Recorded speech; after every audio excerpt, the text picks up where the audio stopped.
Hey, what's up, guys? Meteorologist Jonathan Kegas with you. Thank you for hopping on the live stream. We are, of course, getting on the live stream because of this pretty decent severe weather outbreak potential. There are some limiting factors. I'm going to go through that, but right on schedule here, we talked about right about 6 o'clock, things would start to get rocking, and there we go. The first tornado warning of the event was just issued by the National Weather Service. This is going to be in north of Amarillo in the Panhandle of Texas. So first and foremost, we're going to go in on that. And if you are interested in some of the other stuff down the line with the potential for the upper Midwest snowstorm, with the Northeast snowstorm from this same system, we can talk about that if there's a quiet spell later on. But since we are talking primarily about the severe weather threat, we are going to stay on this and all of the above. I'm so glad that people are getting notifications. Hey, Amanda, good to see you. Allie, good to see you as well. I'm glad that the alerts decided to work finally.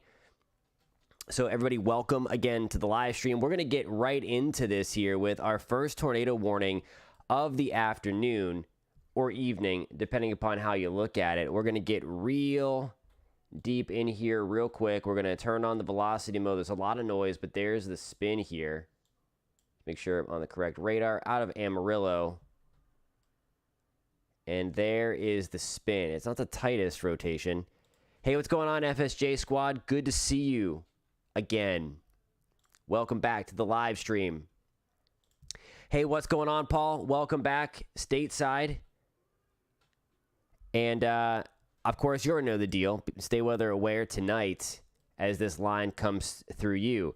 All right, so our first tornado warning of the event was just issued momentarily. Let's head to the Dodge City radar to see if we can get anything better. So we're up in Dodge City, Kansas now. We're going to wait for the data to come in. It's a lot of data, so it takes a second to come through.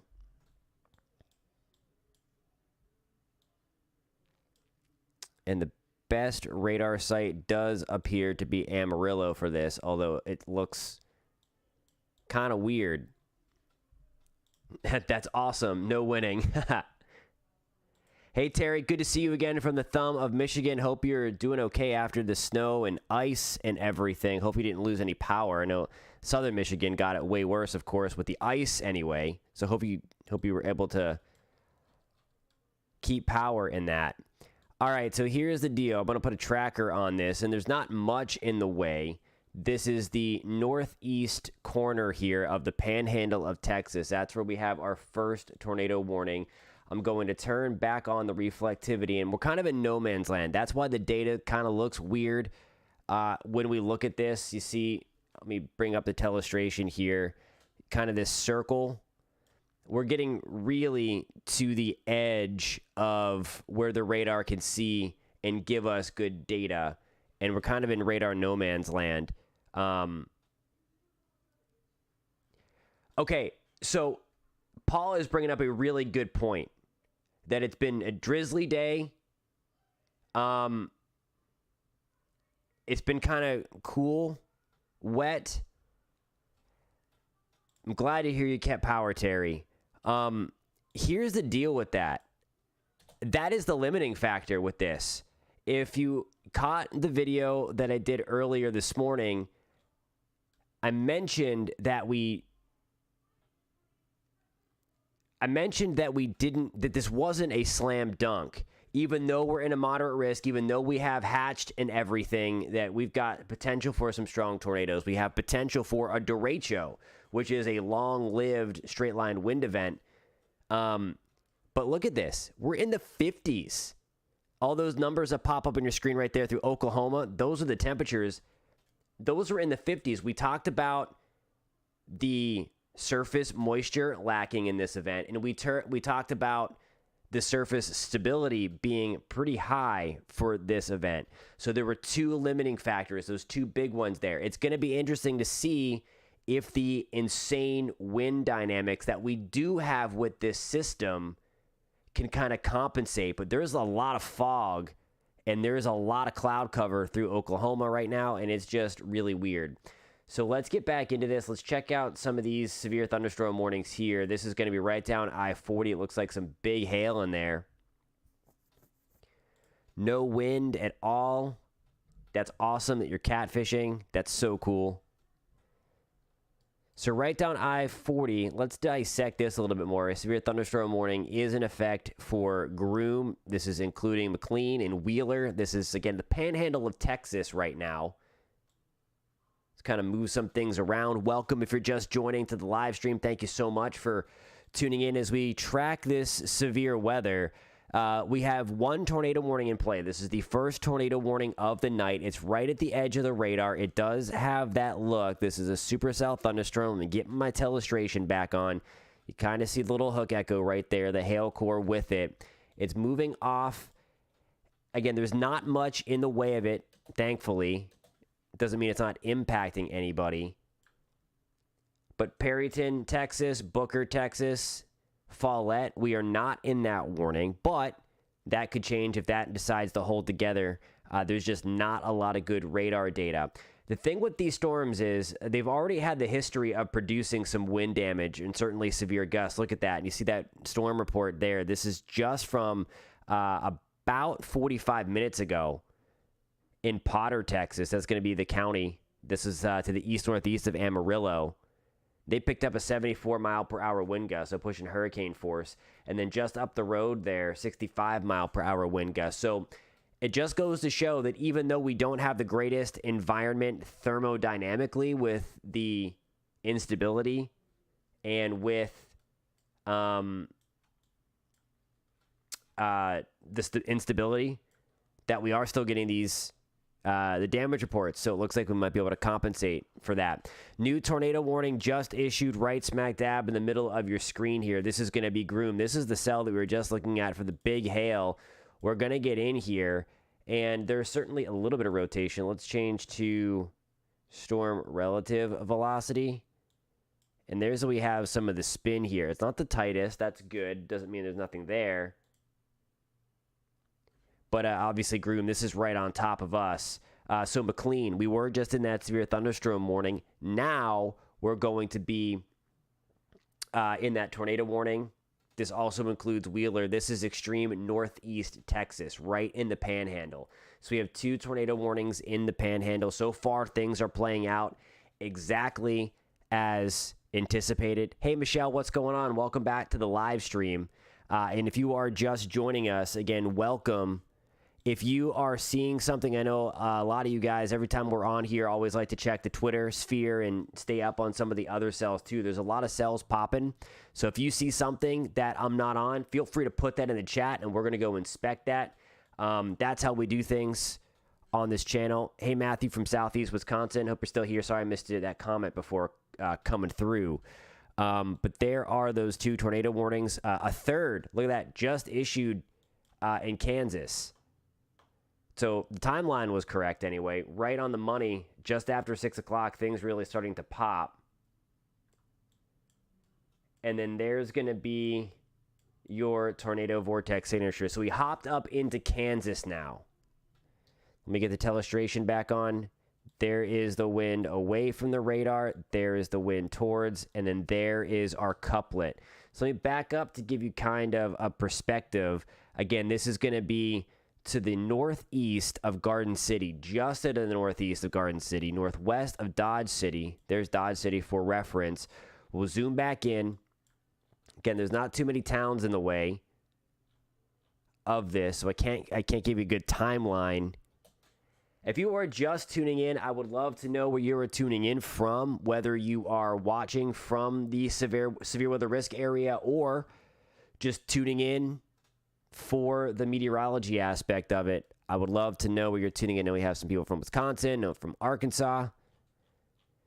So we have 3 active tornado warnings right now. And we're just going to kind of do a little bit of bouncing while we have these. So again, if you see anything that's concerning yourself, if you're watching the radar yourself, post that in the chat, what you're looking at, and then we can go inspect those cells as necessary. We're going to focus on this one. And the most concerning one, at least in my opinion right now, is this one right along I-40 here. It's a nice big supercell thunderstorm.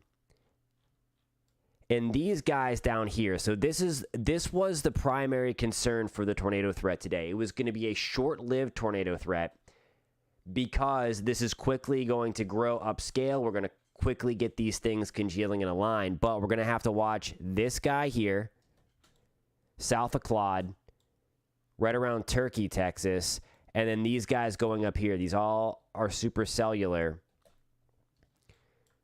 Some big-time hail around Groom.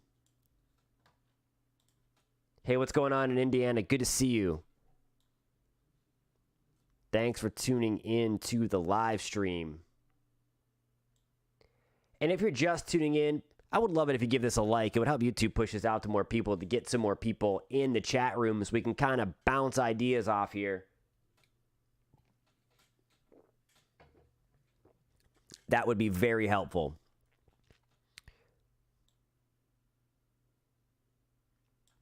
All right. So if you are just tuning in, we have 3 active tornado warnings. 2 of them are in the extreme eastern panhandle of Texas. We have 1 itty-bitty warning with a nasty tornado vortex signature just to the east of Garden City. Now, this is pretty much right where the low is. If you watched the earlier video, the low is going to be here. We have the cold front kind of wrapping around, and that's forcing everything up. So that's what's helping to get a widespread area of thunderstorms very, very quickly. So we're going to go in and take a look. Let me turn the telestration off so that I can zoom in. And there you go. So this is what the threat is going to evolve into for Oklahoma and into Texas a little bit later. This is an embedded supercell. So it's not discrete. It's not by itself. But you can clearly see here, we have that hook right in here. So we're going to turn on. And then there you go. A very nasty tornado vortex signature. Let's inspect this further. Let's see. The correlation coefficient is lowering. We may be able to have ground confirmation there that we have something on the ground shortly. Tornado warning just updated here. This is now going to go until 6:30. All right, so let's get the regular reflectivity on. Hey, man, what is going on? Hope all is well out in the stormiest part of the nation over the past few months. My gosh, California has taken it on the chin. And this is the same system that brought all that crazy weather to California just yesterday and is still doing so. All right, so here's the main concern. I'm going to back this up just to give you perspective on where exactly we are looking at. This is going to be northeast of Garden City. This is in western Kansas. We have 3 active tornado warnings now. I want to get you a little bit closer, and you can see this hook. We have the supercell hidden right in here. So this is what we call an embedded supercell, and this is what the threat is going to evolve into tonight. We're going to lose the discrete nature quickly of the isolated supercells. That's why this was not the best chase day. There's a brief period for that in southwest Oklahoma a little bit later on this evening. I'll show you what I'm talking about in a second. Let's keep that highlighted. Let's go to the velocity. Here's the radar update as we speak. It looks like it may have broadened out just a little bit. And I think we might have a tornado on the ground in east of Garden City, Kansas. And how we know that is, there is our little hook echo. So you have to go through the forms that matches up with the velocity. And then you turn on the correlation coefficient, and we do have a lowering in the CC. It doesn't match up perfectly, so we've got to wait for another scan to kind of confirm that a little bit. But it looks like we might have something. Hey, what's going on in Eastern Ohio? Thanks for tuning in on the stream tonight. Welcome.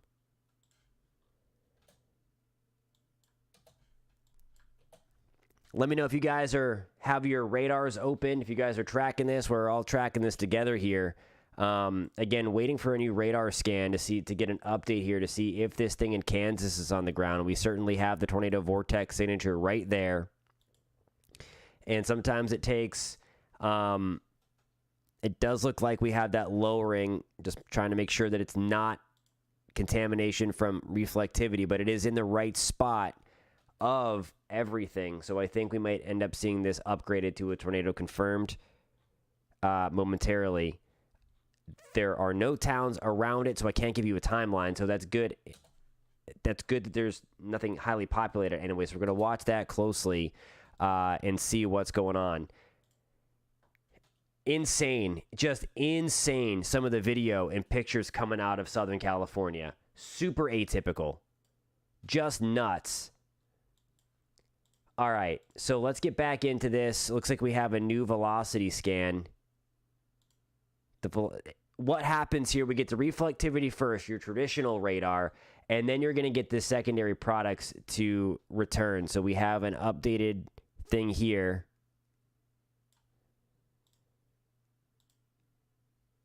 And we kind of lost the CC, so I don't know that we have that on the ground. It might be close, though. If anybody is seeing something different, feel free to post that in the chat. Hey, Robbie, good to see you from Joplin. I hope not either. Right now, of course, all is quiet. Everything is way to your west. This is all going to get into a line a little bit later. And shortly, we'll get into some future radar. I want to get past this first round of tornado warnings, see how the environment is going to behave here, because there's still some, I know there's a moderate risk in play, and we are getting sustained severe thunderstorms in the panhandles of Texas and Oklahoma and western Kansas, but look at the temperatures. I mean, it's in the 50s in eastern Oklahoma. Now, I know we may not have the thermodynamics, but we certainly have the dynamics in play. A lot of wind energy. This is what's driving this. Driving this severe weather outbreak potential. All right, we're going to hop back down to the Amarillo radar. Turn that bad boy on. It's going to load all of the high-resolution data, and then we're going to get right on in there. So this is the one that we were watching. This one kind of fell apart. That's great.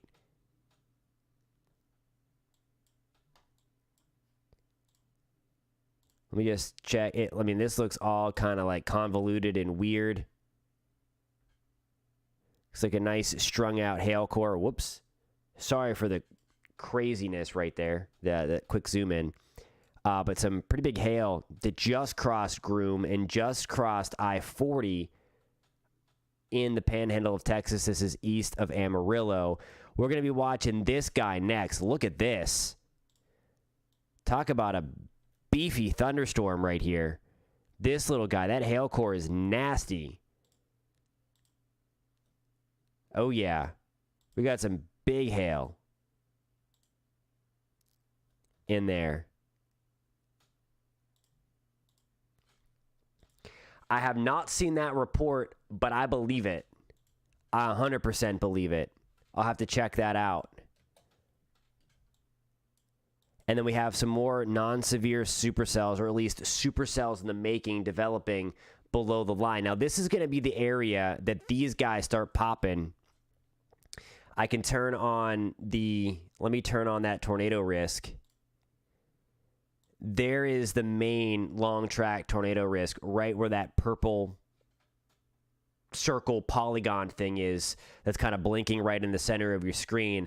That's where the best environment is, and likely what we'll be able to take advantage of prior to these things really congealing and really getting into a line.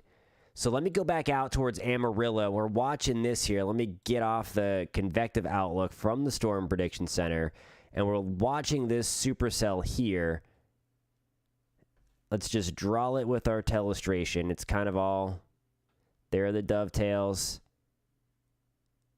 Let's go back and let's go inspect this. And then like clockwork, there's the rotation. New radar update. There we go.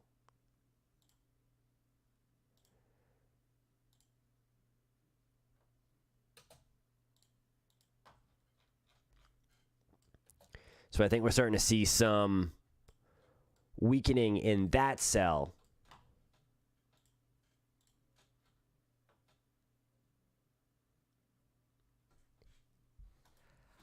I would, just to be safe, put the car in the garage. I would just take all precaution. We're going to be on the, we should be seeing that line weakening as it gets towards you.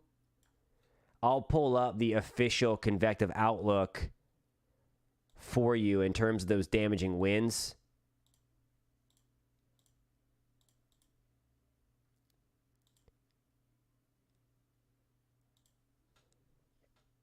And you're kind of, I mean, you're still included in that for the significant wind.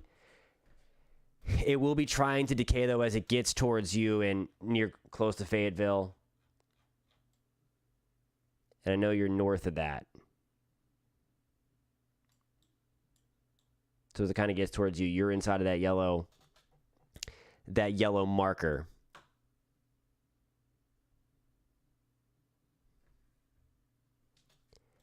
Matt, you are in my viewing area.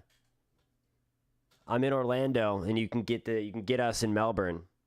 So if you're up at 5 a.m. tomorrow,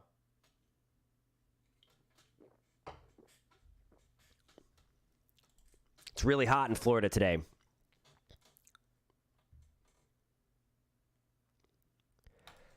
Yeah, I mean, I can't even imagine what that does, seeing obviously the history with Joplin and those tornado sirens. All right, let me get the convective outlook back off. Let's go check the updated radar scans out here. All right, so remember we said that we thought we saw the CC lowering there? They just confirmed the tornado. So we confirmed that tornado right here before anybody, okay? So just want to point that out. So good job to everybody on the stream here picking this out. And we did that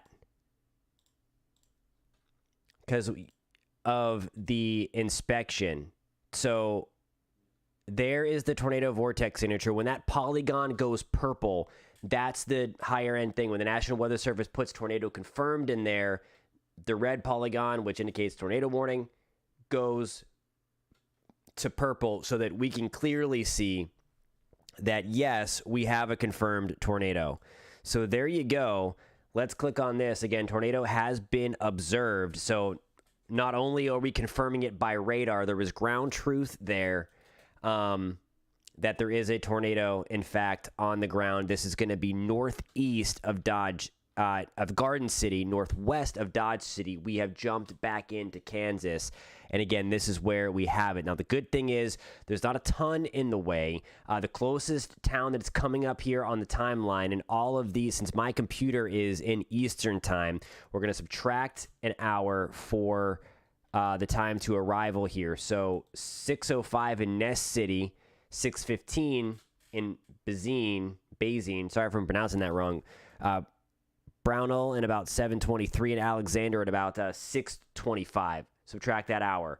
I don't know if that's going to hold together, and this is the reason why. Again, if you watched my video from earlier, everything is timing out perfect here from the high-resolution future radar that I showed. We're congealing everything tightly already. And it looks like here we have a new tornado warning to the west of Dodge City, Kansas. So let's go check in on the Dodge City radar, which we are in. So yeah, there's a little curly-Q. Look at this guy. So yeah, things are starting to get a little rowdy here in Kansas specifically. So there is our tornado vortex signature right in here. Let's inspect that further. We're going to bring in correlation coefficient. We might have one here as well. When I say the CC is dropping out, or when I say go to correlation coefficient, notice how all these colors are the same. They're red. That means that what the radar is seeing is highly correlated. It's all the same kind of size and shape, raindrops in this sense. Whenever you start, and again, all this is just noise out here where it's blue, but when you get that number to drop a little bit, it's an indication that the radar is seeing something that it's not correlated. For instance, if it's in the hail core, it's likely some big hail. But if it's in where you're seeing rotation, it's likely damage, whether that be something as small as dust being lofted up, whether that is trees, whether that is cars, homes, whatever, that the tornado might be picking up. We certainly have something here that could be a debris ball showing up. I would not be surprised if we have a tornado on the ground. This is going to be Cimarron. This is going to be just west of Dodge City. So if you know anybody that lives north of Dodge City, you might want to let them know. Hopefully, I think this was highly publicized, well forecast event, all around, outlooked last week. So hopefully in this area, everybody knows. I mean, this is nothing new to people in Texas and Oklahoma. As well. We do. Absolutely. We can take a look up there in a little bit too. Yeah, Milwaukee's going to get this is all going to lift up there. It is really heavy stuff. That's really cool. Especially from Pratt Eastwood from Wichita. Okay, so we are still in the clear in Wichita. I think that was going to be closing in on you. Well, your spot anyway, a little bit later on tonight.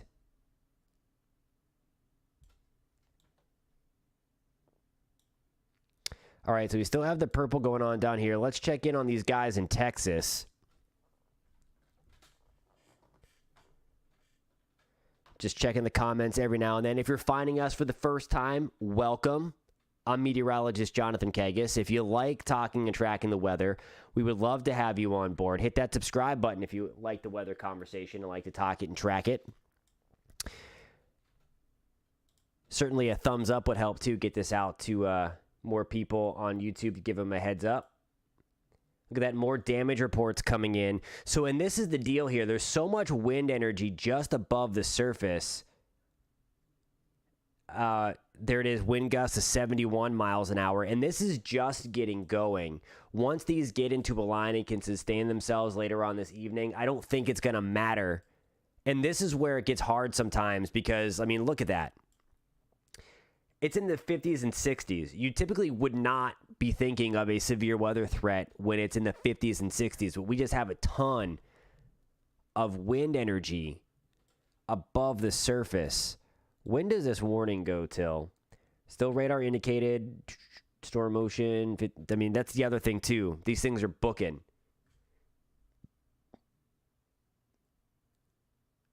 So it goes until 6 o'clock, so another 23 minutes. It'll go 7 Eastern, 6 o'clock Central.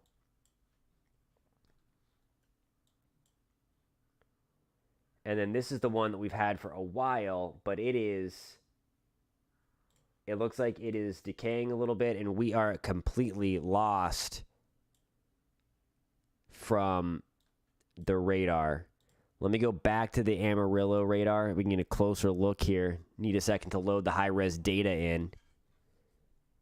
Yeah, I mean, we're up in northeast Texas, the Panhandle. We've completely lost any kind of radar data.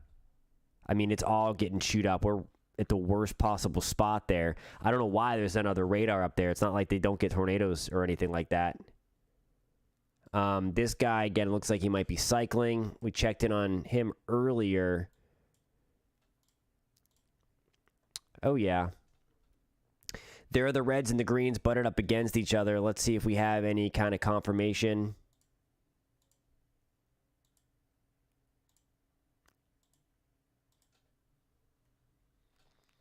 And then here it is. This big supercell. So it looks like we have some occlusion going on, some of the cooler air wrapping around this supercell, maybe choking off the parent. If there were to be a tornado, it likely choking it off at this point because you have the cooler air rushing in to undercut anything that is on the ground potentially. And again, we don't have that ground truth on this one, but oftentimes then it overcomes that and then they cycle, especially when they're by themselves. And this, again, this was the main threat area. So we were talking about, if you saw the earlier video, I keep on referencing that because it broke down the environment And basically what we're looking at is for these storms to pop up supercellularly. That is a really hard word to say, and I don't even know if that's a word. But just to pop up on those discrete supercell thunderstorms and then quickly congeal into a line, really limiting the strong tornado threat. Now, I showed you this before. It's in this area that they are about to move into that is going to have the best potential, relatively speaking, to chuck out a couple of long track supercells that could produce a few strong tornadoes in the bunch. So that is what we're going to be watching for over the next hour or two as this kind of rolls into Elk City down I-40 and then eventually into Oklahoma City. And then it's at this time, too, we're going to be watching this transition into kind of a damaging wind threat as well.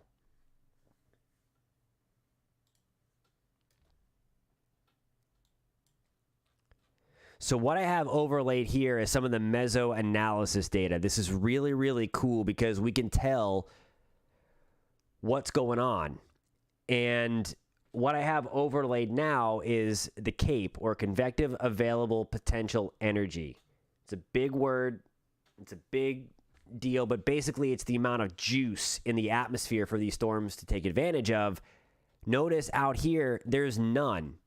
Okay, and that's because right now there's fog, there's drizzle, and we have temperatures in the 50s and 60s. So it is going to be really, really interesting to see if we can even get these storms to sustain themselves, because we have a ton of stable air right at the surface. Now, with that said, let me back this up a little bit just to kind of draw.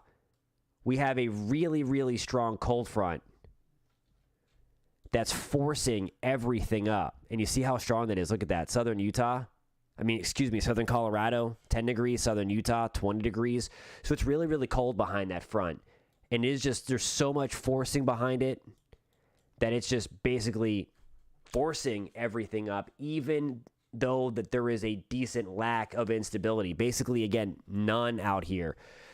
So it's going to be really interesting to see. It's going to be really interesting to see if we can even sustain a severe weather threat in Oklahoma. We probably will, but there's no juice out there. It's all going to be wind energy driven. Hey, Gary, good to see you. We do have one tornado confirmed on the ground right now. It's north of Dodge City, Kansas. You see that purple blinky thing. And when the polygon like that turns purple, that is when we have the observed tornado. Let's check in on that one and see if we still have rotation. It's not as strong, and we don't really have that correlation coefficient drop anymore. So I wouldn't necessarily think that this one's still on the ground. This one hasn't been updated in quite some time. This one is set to expire in about 3 minutes, because now for us in Kansas, while we can get these tornadoes, these are likely the short-lived ones. So we just had a tornado on the ground, but the warning doesn't go that long, and that is because the environment, now that we have these guys linear, it's harder to sustain long-track tornadoes.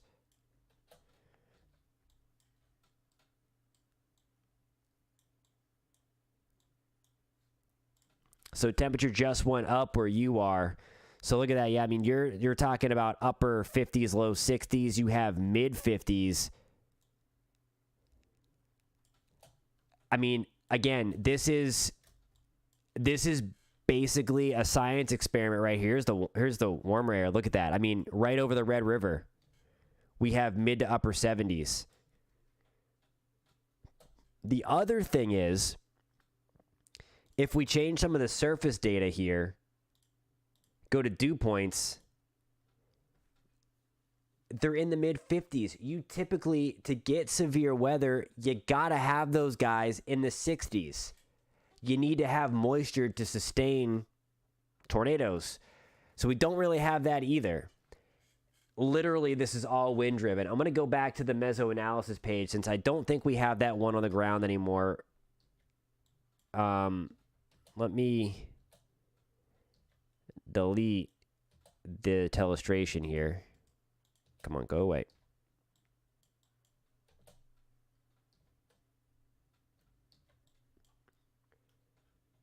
And let's check in. We haven't checked in on this one next to Ashland. This one's south of Dodge City.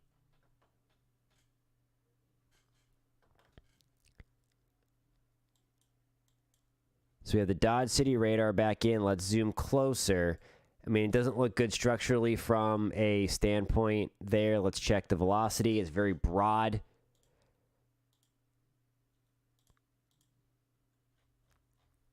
So yeah, so if you're in Meade, pay attention to this. You want to seek shelter.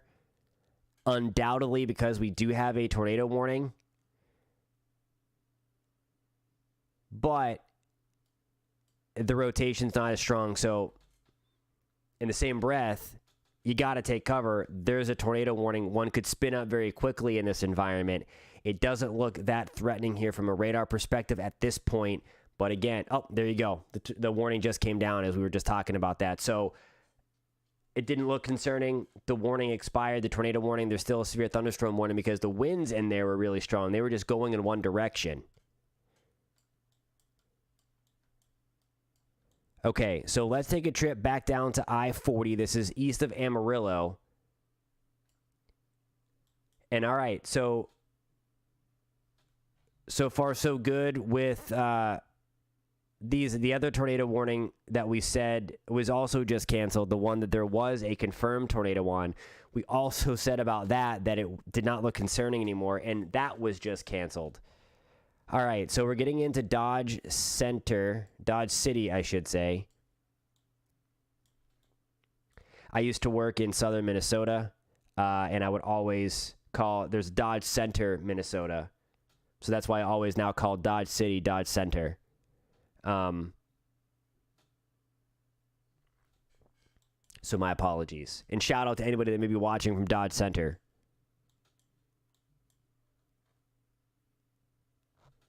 This is getting really close to... This is getting really close to the Dodge City radar, so it's going to be hard to kind of see what the heck is going on in here. It's just one of the radar limitations. And to me, again, this is starting to look all linear. We might have a little nub right in there. Hey, what is going on? Good to see you. Welcome back to the live stream.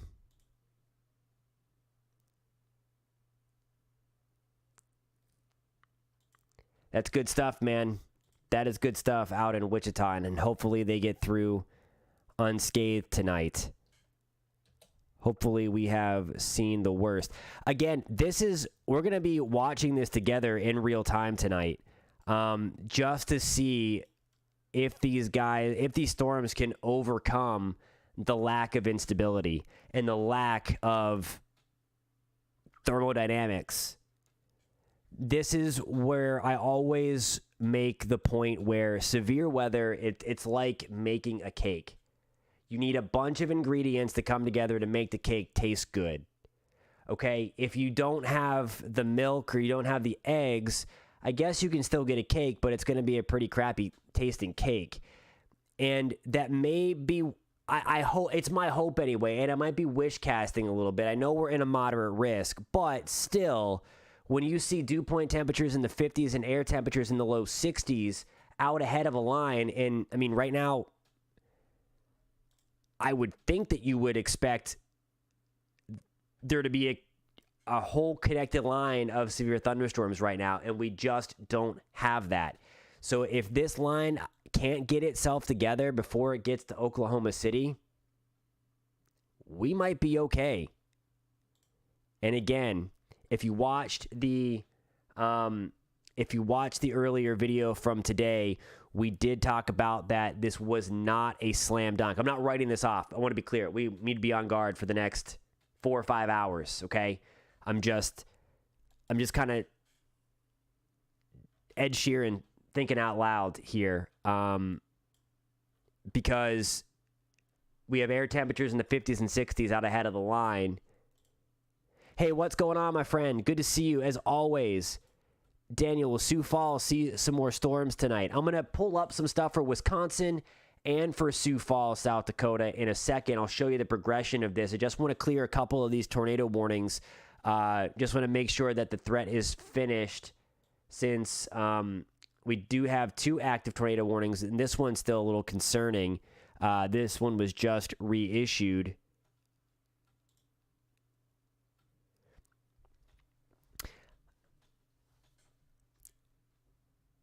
Hey, what's going on, Kansas City? Should we be worried? Let's pull this back out here. I think we're going to be too far north for the main event, but I would make sure that you have a way to get warnings in the middle of the night. I'm going to turn on the risk area here as designated by the Storm Prediction Center, and you see where the main event is, just to give you kind of a better idea of what's going on. And I'm going to pull up a future radar in a second to show you that line of thunderstorms coming into the Kansas City area tonight. But you see where the main event is in the red. Oklahoma City into Enid, Lawton, Oklahoma, and then even into Springfield, Missouri, Joplin, Branson, and then we go to that yellow color. So we're that 1 out of 5 on the severe weather scale in Kansas City, meaning that the threat isn't 0. There could be a few scattered damaging wind gusts in and around Kansas City late tonight. I'm going to pull up that radar, the future radar, in a second. First, I want to get back down here. It looks like we have some more shenanigans going on here. We're pulling up the tornado vortex signature in a couple. So this is what's going to be interesting. All right, so this is where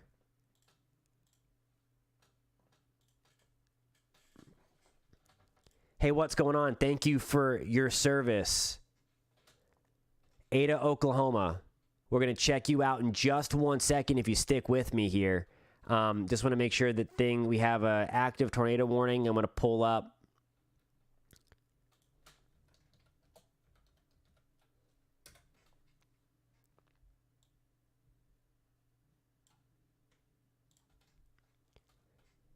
Tornado vortex signature popping there. Yeah, I don't think that's just the tracker, even though it's purple. It's not the thing. Just off the bat, we should be stay weather aware again in Ada, which I believe is southeast. There you are. So I'm going to turn on the risk area again. And while I do that, you see we're in that enhanced risk. We're right there where Ada is reporting 54 degrees. I'm going to bring up, since I have a lot of people asking about the future tonight rather than what's going on right now, I'm going to bring up a future radar for you. Let me see, I might load it in here so I can have a better representation here. All right, so I have a lot going on here. Let me turn some things off for you, and then we're going to leave. This is all future radar stuff now that I'm going to show you. So this is not what is happening in real time. But we're going to go out in the future here. So this is going to be 11 o'clock tonight, your time, Central Time. That's when that line blows past Oklahoma City. This is moving into Ada, into Seminole, into Sulphur. And you see here the line, it's very narrow, but there's going to be some really strong wind gusts in there. This is a much better look than what the future radar was showing this morning. With that said, though, you see these little appendages. So it's still kind of hinting at kind of quick spin-up tornadoes are going to be possible in that line as well. But really the next hour or two is going to tell the story, because can it overcome the 50s and 60s? I hope they don't. I'm going to get out for my friend in Kansas City real quick. I really think most of this in Kansas City is just going to be heavy rain with isolated damaging wind gusts, because there's so much wind energy just above the surface. So here is what this looks like. This is now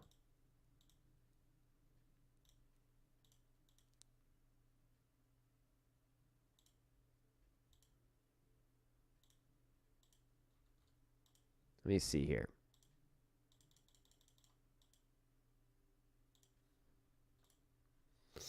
I think the timer is messed up because it's going to move through tonight. I'm going to pull up another thing here. I'm going to get you a better timeline.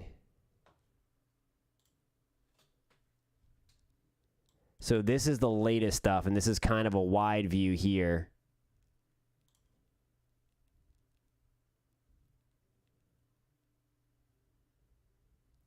But this is going to be at about midnight. You'll start to get some rain, maybe a little bit before. Then the heaviest comes through at about 1 a.m. So in that midnight to 1 a.m. time frame, right about there in Kansas City. And we'll take that back again for Ada, Oklahoma. That's going to be about 11 o'clock to midnight, right about into there, give or take. Notice that line is very thin. I'm certainly more optimistic.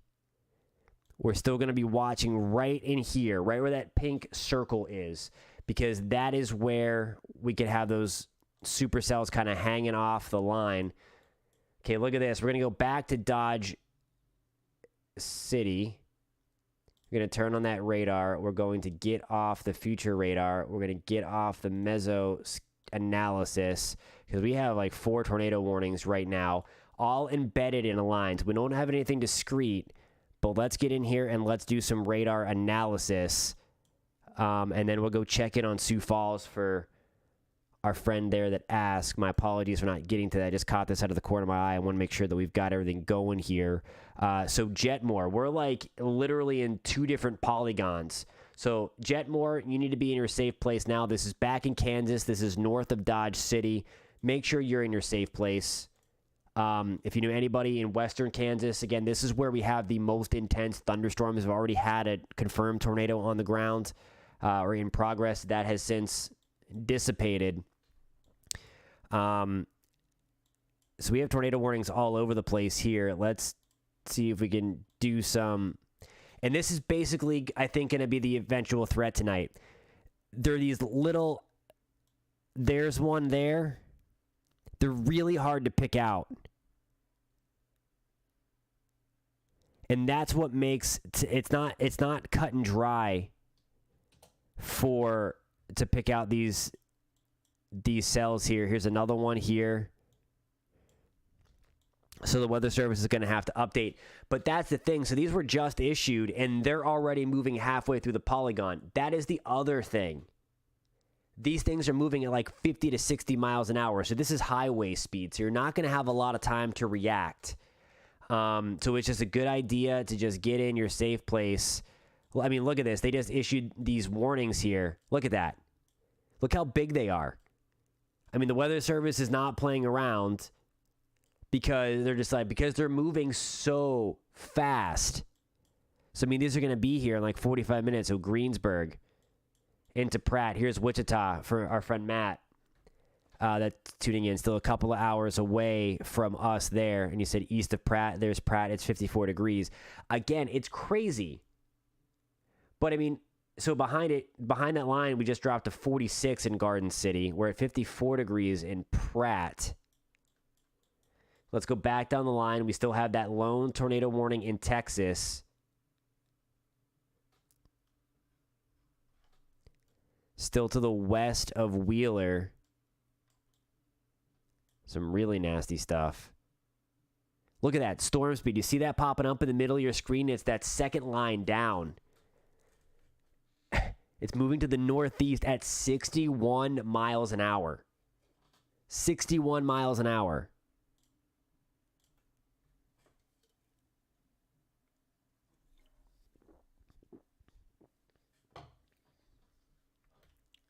I guess that's your shout out to Wichita and surrounding areas. Oh yeah. Oh yeah. And we got a good one here. So this is going to set the stage. If you watched one of the videos I did a couple of weeks ago, I mentioned that I thought March was going to come in like a lion. I don't know how much of you guys like looked ahead into next week. It's going to be rocking. I mean, we already have a day 6 outlook for the deep south in terms of severe weather. We could have snow around DC. Another behemoth storm riding down the coast of California and down through the Cascades. It's going to be a wild week. All right, so here's the main event getting underway here. This is what we're going to have to watch closely. All of these cells right in here by Silverton, Texas, are going to be working into this area. And that's going to be our best shot for some long track tornadoes tonight. We will see if they can be sustained. Hopefully not. So new tornado warning, it looks like, just issued, including Wheeler. This is going to go until 6:30 Central Time, 7 o'clock Eastern. Hey, Amanda, it has been boring in Tennessee. Although that is good. I don't know. I've not had a chance to look closely yet at next week's severe threat.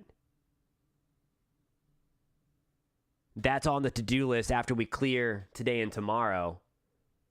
But I know that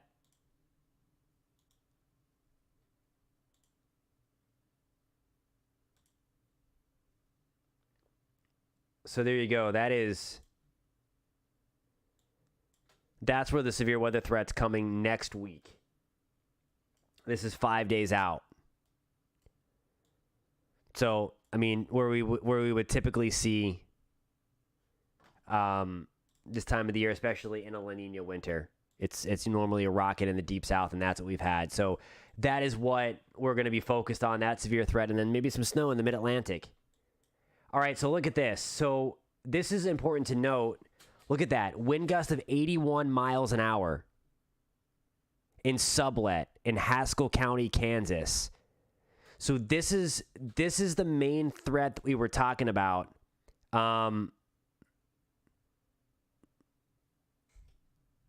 This is what like the main threat here. That's just nuts. 81 miles an hour.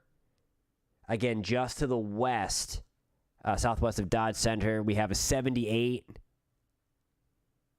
Guyman reporting 60 to 68 mile an hour wind.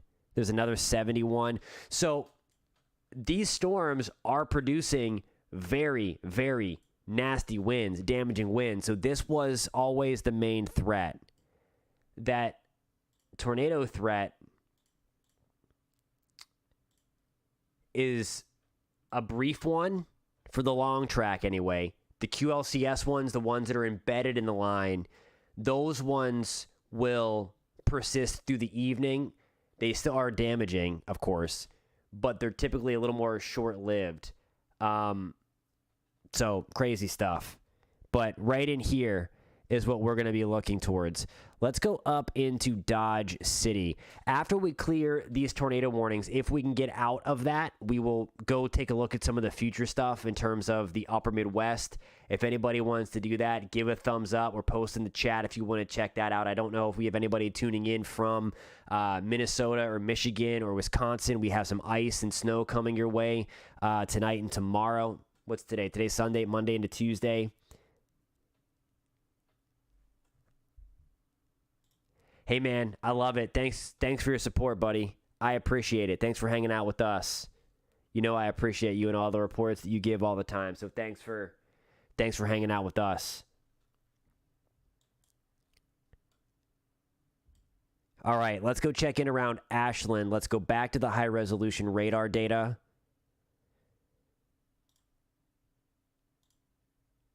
Reflectivity looks weird. Let's check in the velocity. It looks...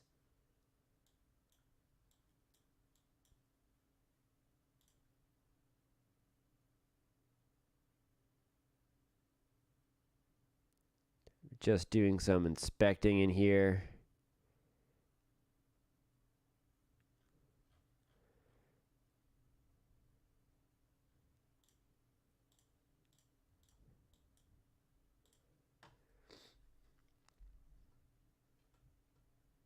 So yeah, then issuing that warning for, 70 mile per hour wind gust. That's crazy. I mean, that'll do some damage. 70 miles an hour is very, very strong. So it's almost like,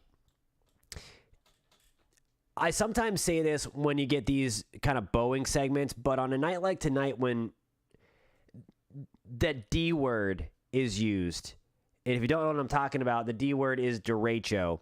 Typically, derechos are characterized after because they have to meet a certain set of requirements, and it's a big, scary word. But all of it is, and I don't want to say all of it is, or classified as something different for a reason. It is a very long-lived and destructive straight-line wind event. So we typically have a couple of these roll through every year, typically in the summertime, because you do need a lot of heat to kind of generate that stuff. So a little bit of a different situation going on right now, but it has to meet a mileage criteria, and it has to have a bunch of different high wind reports, significant wind reports along the path of that. And that's going to be greater than that 65 knots or that 75 mile per hour wind, or that 70 mile per hour wind that we would see. Turn on some of the comments again, see what we have going on.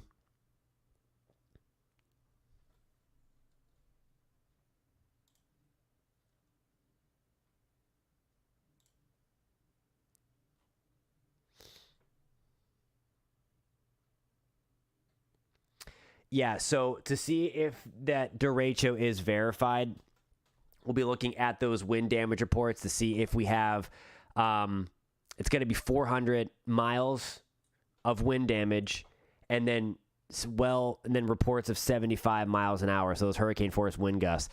A lot of straight line winds out there. We have some new ones, I think. That was an old one. Amarillo, 74 mile per hour gust. So, I mean, it's well underway, because we have a gust over 78, 81, 65, 57. So if that can persist, I mean, it's well on its way to verifying that already, because right off the bat, these storms got going and produced some very, very strong winds. All right, we're going to go back to Amarillo. This is where the concerning action is happening. But here is the thing. Obviously, these thunderstorms are damaging. And on a night like tonight, if anybody's watching from East Texas or Oklahoma or Kansas or Arkansas or southwestern Missouri especially, when you get a tornado warning on a night like tonight, I want you to treat it like it is a tornado warning. I know a lot of times severe thunderstorm warnings are just written off. Oh, it's just a severe thunderstorm warning. It's not that bad. On a night like tonight, these storms can produce 70 to 80 mile per hour gusts and isolated gusts up to 100 miles an hour.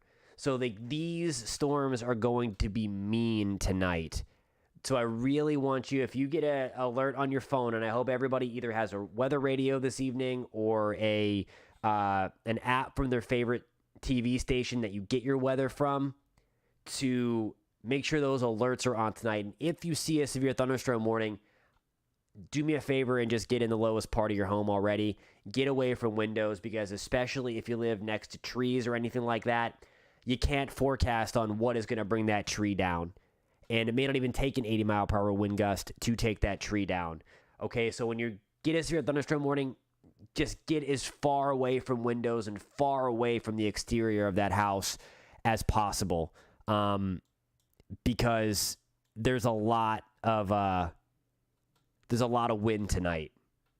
All right, so I feel like we leave Dodge City alone for a second, and then it misbehaves again. We have 2 new tornado warnings popping up north of the city, and it's the same kind of deal. So this is why it's going to be kind of a busy night in Kansas. While we don't have the supercell structures, we certainly are getting these little spin-ups again. So right along the line,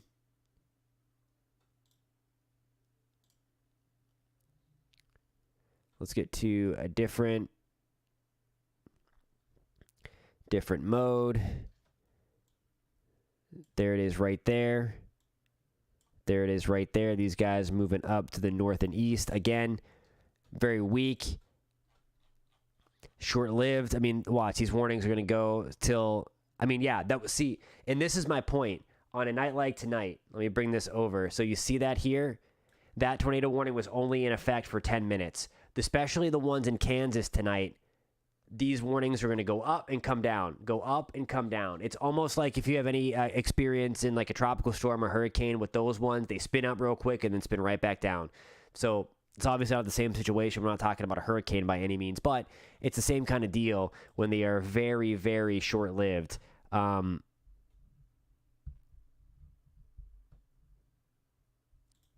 I appreciate that, Gary. I really do. I really do appreciate that. I thank you for your trust.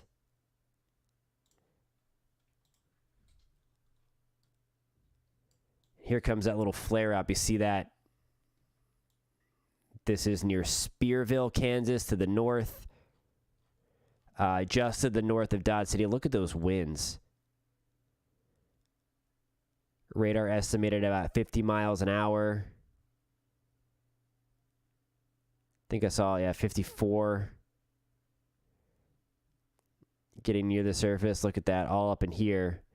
Behind it. That's some serious wind, guys. All right, so let's go check in on our Texas storm. It's still rocking and rolling.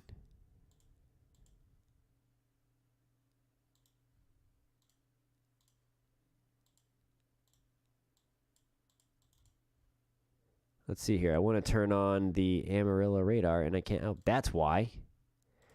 I had the wrong tool selected. All right, so there we go. So let's just keep our fingers crossed here. I know that we still run the risk of damage in this straight line wind event, okay? But I want to keep this in a line. Because it was looking like high-res radar was popping supercells right in here. And again, it's in this area that we have the chance for some big guns in terms of the tornado threat. There are all of the active tornado warnings.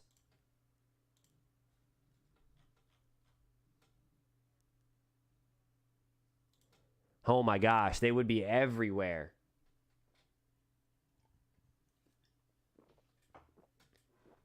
All right, we have a new tornado warning in Texas.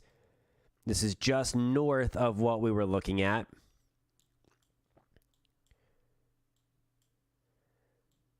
All right, here are our two. We clearly see the hook on this one. See, but the same kind of deal. When we were looking at, what was it, last week's severe weather threat or a couple days ago, notice how everything's kind of being blown off this direction.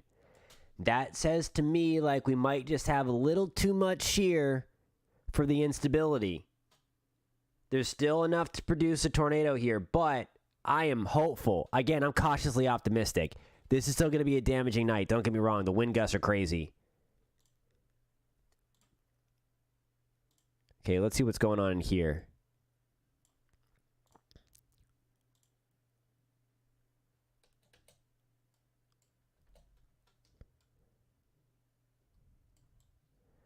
Okay, right around McLean.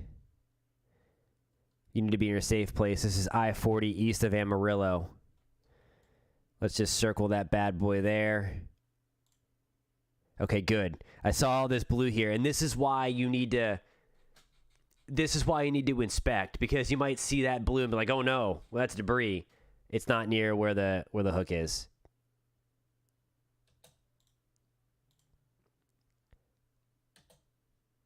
Now that might be, it could be, that could be the radar seeing dust being pulled into this thing because the winds are so strong. That could be the radar seeing dust.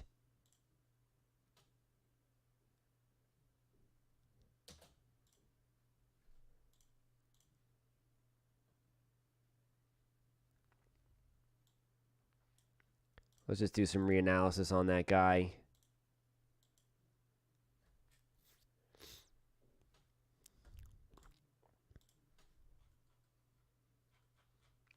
If you are just joining us tonight, welcome. Thank you so much for hopping on the live stream. We are tracking, I believe we have 5 active tornado warnings right now. We have 2 in the Panhandle of Texas kind of butted up right next to each other. And then the rest are in Kansas. We have 3 in Kansas, 1 near Ashland, and then 2 to the north of Dodge City, Kansas. This is going to be south of Ness City. Thank you guys for all the reports and some of the info, again, that you guys are seeing on radar and everything. We kind of bounce around into different cells. If you have an area that you want to take a look at, post that in the comments. If you love the conversation we're having tonight, please give it a thumbs up. It does help me out a lot. It pushes it out to YouTube. It lets YouTube know that this is a credible channel, so that more people can hop on the stream. We can get those reports in, and we can get that information out to more people. And if you are a weather nerd like most of us on this stream here, consider hanging out with us more often and hitting that subscribe button as we continue to track these. So this is how crazy this night is in Kansas. Those 3 warnings, Thanos snap, gone, just like that. They were literally just issued, and then they are gone, pulverized. Back to the severe thunderstorm warnings that were in effect. But again, these are nasty severe thunderstorm warnings because the wind gusts that have been observed behind it have been on the order of anywhere from 60 to 80 miles an hour, and most of them in that 65 to 80 mile per hour ballpark. Look at that. There's Guyman. That was 60. Just down the road from that first report, it was 68. Let's check out. We have 2 active tornado warnings left. Again, just seconds ago, we had 5.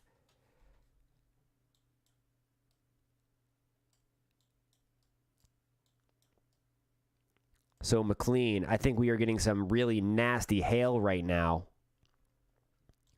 So Shamrock, if you're watching in Shamrock, heads up. Not only are we in a tornado warning, but there's some really big hail. We can see that by this big, bright white. Let's do some inspecting of that.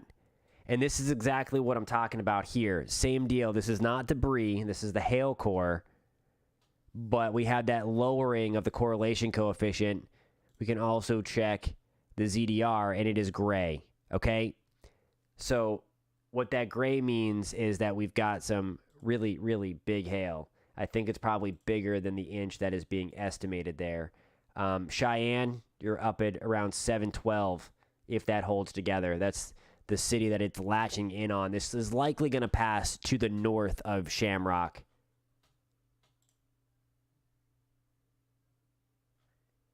That is some big hail. All right, we have a newly issued severe thunderstorm warning on the southern end of this line. So here we go. If we are going to get big tornadoes tonight, it's going to be in the next hour or 2 on the southern edge of this line. I'm glad that it's in a line. I'd rather it not be there at all, but I am glad that it is in this line. Hey, Mark, I do think we're going to run that risk. And while I have you here, let me try to pull up the future radar again. I know, we were talking earlier. That was just a nasty, nasty storm.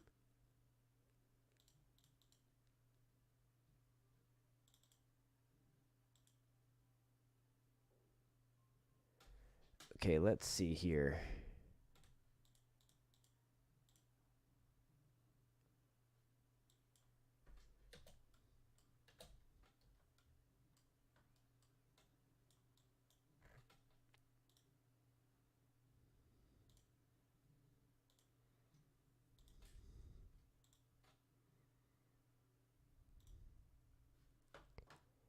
Hey man, I appreciate you.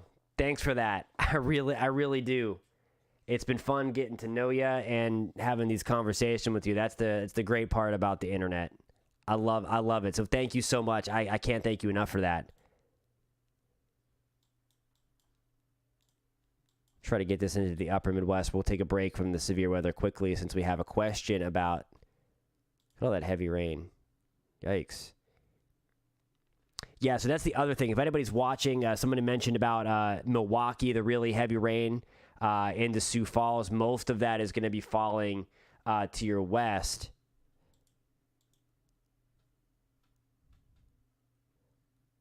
Look how crazy this is. I mean, I guess that it's 10 degrees now. We're talking about freezing rain in western Wisconsin, southwest of Rhinelander. Nuts. That's how much warm air is going to surge up. Hey, Mark, I'm sorry. What part of Michigan are you? Were you Grand Rapids? There are a couple of people that Grand Rapids area. So this is at 11 o'clock Eastern, 10 Central, tomorrow. And there's the rain in the thumb. We have some snow through Lansing into Ann Arbor, west of Detroit. We have freezing rain into Muskegon, into Grand Rapids. Very narrow strip. Look, we keep that as well. Okay, Berry County, thank you.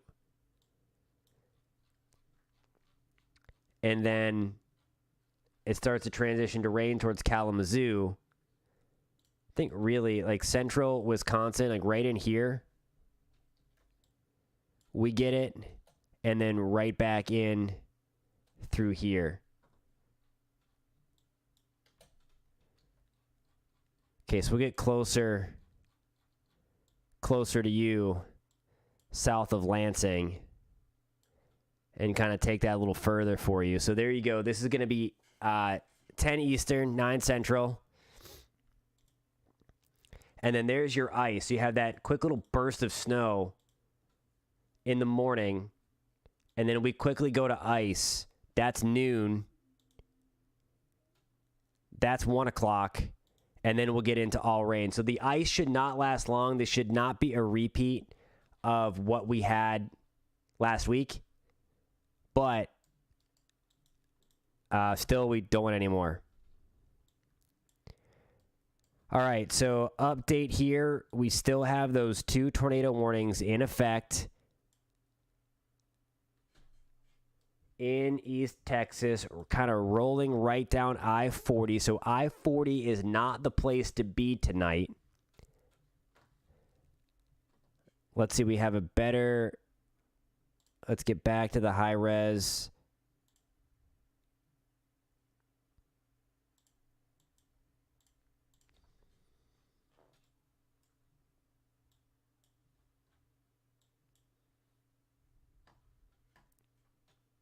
Awesome. Thank you, Mark. Appreciate that. And appreciate you coming to the live stream tonight, as always.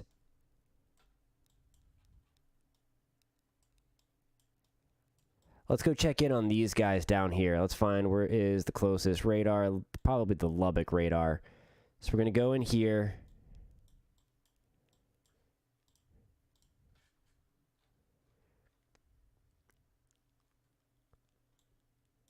Still nothing too concerning in here. We do have some really strong winds behind that line. Again, the Weather Service mentioning tornado possible, and I was just about to say we do have these little guys. These little teeny tiny little couplets. So, and you see the little spinny things just pop up as we do that. Yeah, and the warning includes 80-mile-per-hour wind gust. So I would not be surprised if you're in Oklahoma and you hear tornado sirens tonight and there's no tornado warning. I know when I lived in Minnesota, they did that frequently once it got to that really, really damaging severe thunderstorm warning, like 70 to 80-mile-per-hour winds, they would flare up those tornado sirens. But remember, tornado sirens are not meant to be heard in your house, so you have to have another way to get those. For the most part, you can. My gosh, they are loud, but you can't rely on them to be inside or to hear them inside. Let's see if we can estimate some of this. Oh yeah, look at this. They might pull a trigger on a tornado warning here, southwest of Memphis. That is Memphis, Texas, not Tennessee. Right around Lakeview, We have a developing little couplet right in here. Boop.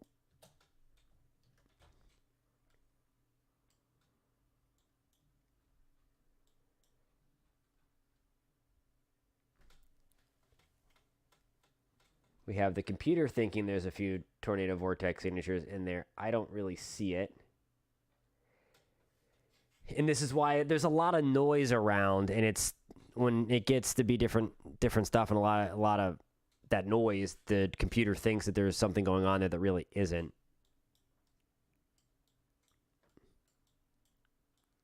That's why you still need humans. All right, so I'm trying to see if there are any fresh reports coming in. Wow, yeah, these are crazy tonight.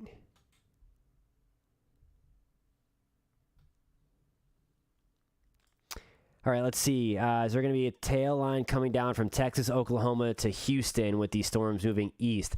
Let's check on that. Let me bring up the high-res future radar. I don't believe there is, but I have not paid close attention down into the Houston area with this. So we'll do that in real time right now. We'll bring up the future track. Let me pull back up the model here.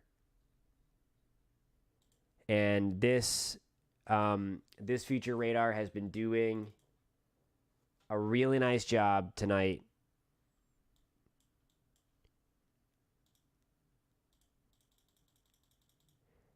Okay, so there you go.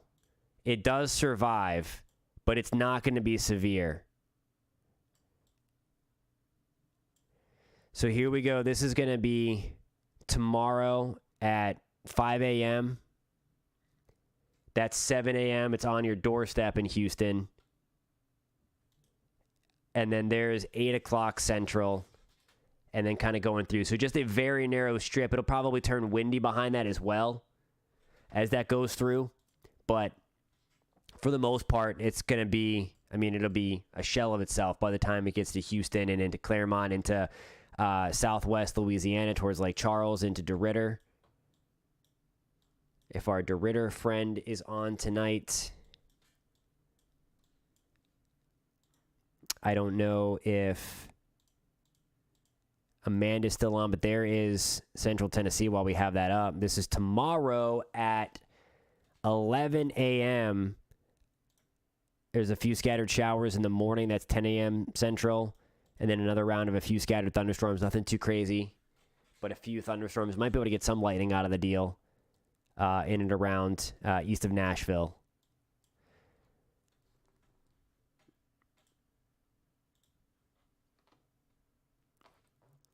Hey, what's going on, Storm Boys? Did you go out chasing by chance, or did you stay put? From what we were talking about yesterday. Cleveland in spring. Awesome. Sorry, I double-clicked that. Maybe teeny tiny storms. Little itty-bitty storms. Nothing crazy. I know. If we can just get you a good thunderstorm in the daytime, so you don't have to be worried about anything coming at night, that's all we ask. Right? Is that too much? Absolutely, my friend. Anytime. All right, so we're going to head back and check in on these guys right around Turkey. This is northeast of Lubbock if you're just joining us tonight. Okay, I think that was a good call. I think when we talked, was it yesterday? Gosh, I can't remember. All these days are going together. Yesterday or the day before, and we looked at this. I think that's the right call. I know there's a 10% hatched out here, but man,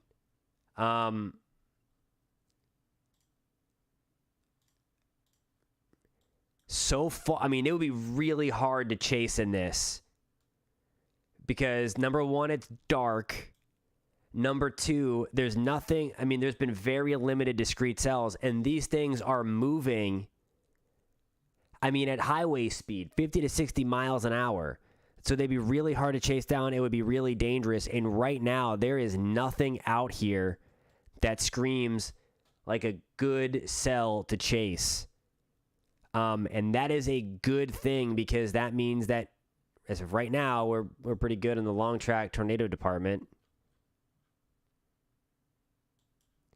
let's go back to the Amarillo radar. And again, just for what we were kind of talking about now, we've gotten the line into the risk area of that 10% hatched. I believe I still have the dew points, those green little numbers there. We have a little bit of humidity. Still, though, there's not a ton of low-level moisture, which tornadoes need. And we talked about that. I see. I gotcha. You never want to play with fire when the dynamics, though, are so good. So, again, it's always something to be weather aware. We got to make sure that we are good on that front. But nonetheless, just make sure we are paying attention there.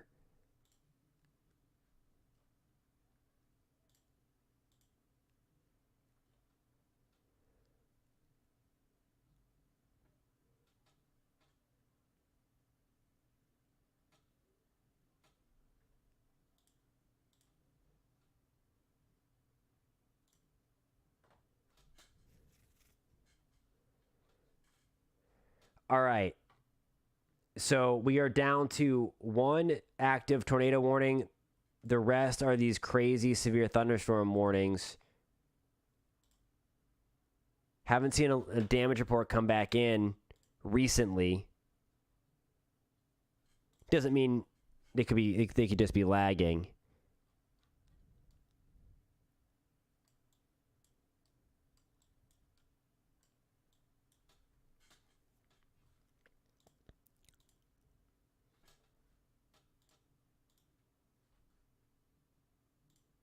If you are just joining us tonight, post in the comments where you are tuning in from. Thanks for hanging out with us tonight as we track this severe weather threat. We've already had widespread damaging wind gusts reported of about 70 to 80 miles an hour through Kansas, through the Panhandle of Texas, through western Oklahoma, the Panhandle of Oklahoma. We've had one confirmed tornado north of Dodge Center. It was northeast of Garden City about, 30, 40 minutes ago that we looked. So that's a quick recap if you are just tuning in. I'm going to turn on the widespread radar here to kind of give you a big overview, and then we'll get back into more of the high-res data.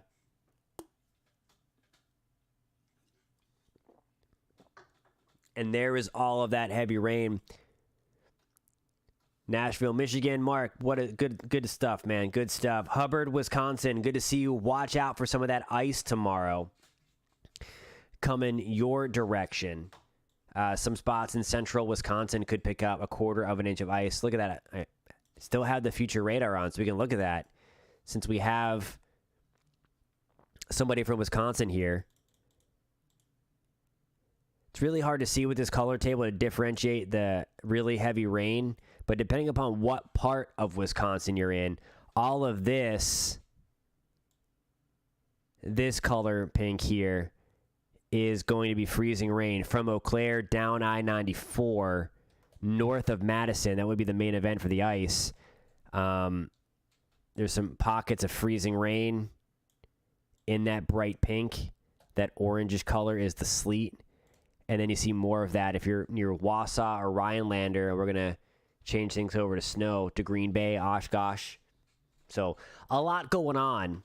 And this is really just the start of a very wacky and wild week of weather that's going to come again over the next 7 to 10 days or so.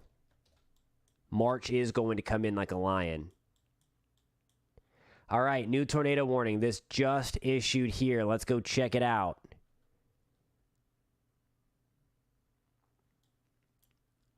I cannot believe there's not a radar out near Elk City. There should be. I mean, this is Tornado Alley. Let me turn off the widespread data. Let's get in on...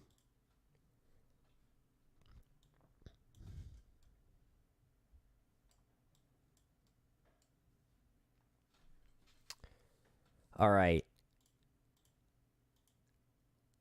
And then there she is. near Radon. So Strong City, we are just outside of this warning. So I want to make sure that you're in your safe place, but that is the reason for that. Leedy at 7:16 p.m. This is going to be on your doorstep if it holds together. Camargo, 7:25, your time. I know it says 8:25 on the computer. It's because I'm in Eastern time, so it's just defaulting to that. Hey, what's going on? Good to see you. Yeah, it is looking a little crazy. Already some ground truth of 70 to 80 mile per hour winds. There's one of them, 71. North of Amarillo, we had another 70 mile per hour wind report. In Kansas, I believe that was. Maybe it was even 80 miles an hour. I can't remember now.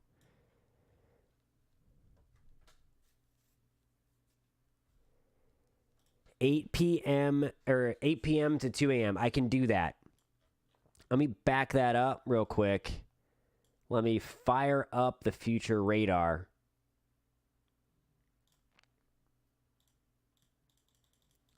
Pull that back.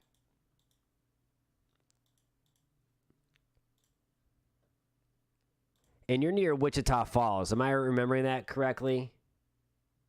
I could just be completely making that up. But that's 9 o'clock Central. That's 8. That's 9. That's 10. That's 11. 12.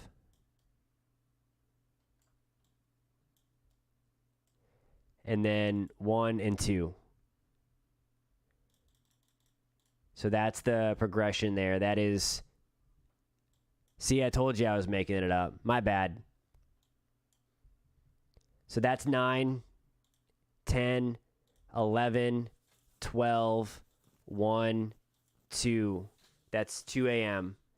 So it moves like through the Dallas area close to midnight, give or take.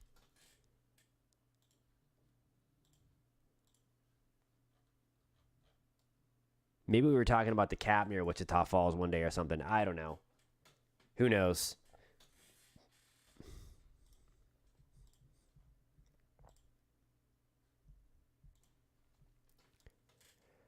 All right, so I'm going to turn off the future radar for a second. So far, so good. Let's see. I mean, I say that relatively speaking because we don't have any long track tornadoes at this time. We don't want 70 to 80 plus mile per hour winds either. But I guess it's pick your poison, right? If you're just finding us for the first time, welcome. I'm meteorologist Jonathan Kegas. We talk and track all things weather. Post in the comments what you are, where you're tuning in from, what you're seeing on radar. We're just going to kind of skip around and check out 2 of these cells. We do have 2 active tornado warnings, one in western Oklahoma, one in extreme east Texas right now. We have multiple wind gust reports of 70 to 80 miles an hour. So we are seeing this line come into fruition kind of as expected. But so far, we have one confirmed tornado in Kansas that was north of Dodge City, northeast of Garden City about an hour ago. Okay? So that's where we stand right now. If you like talking and tracking the weather, please hit that subscribe button. At the very least, if you're enjoying the conversation we're having, if you're enjoying tracking the weather together, hit that thumbs up button. It does help out a lot. All right, let's see. Hey, man, that's a great idea. That's a great great thing. Weather and beer, right?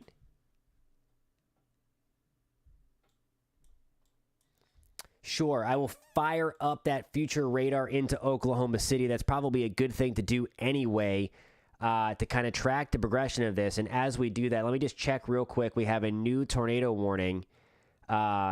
It's a continuation of that one we've been watching east of Amarillo on I-40.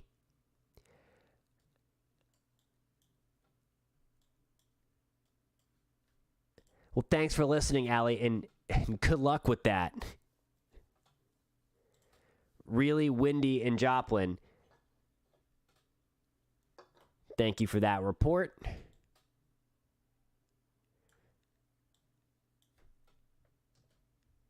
All right, so here is our tornado vortex signature. So Cheyenne, Oklahoma into Hammond, Oklahoma. That tornado warning was extended for you. This is going to continue until 7:30 Central Time for large hail and the potential for a tornado. There's the tornado vortex signature, and you can't even see it because it's not on the screen. My bad.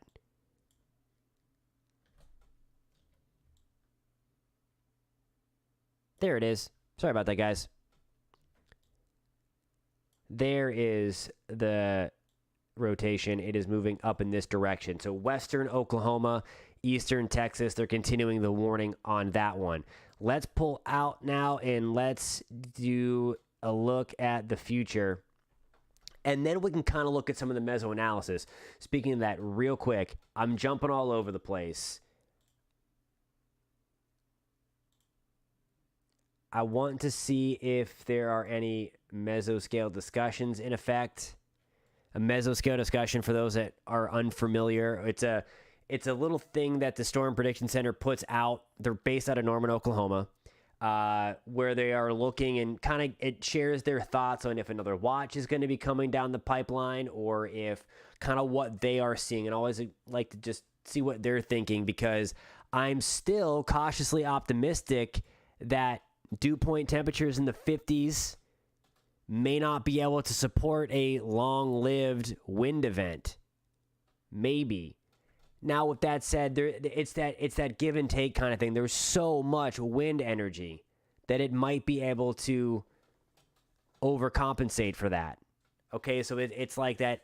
This is really kind of a wait and see. We have a lot of the wind ingredients, the dynamics, but we don't have a lot of the thermodynamics that you need to really have like a big outbreak. Like a slam dunk outbreak, I should say. I mean, we still might get it here. There's a moderate risk. And we're already getting those 70 to 80 mile per hour winds, but there's all that.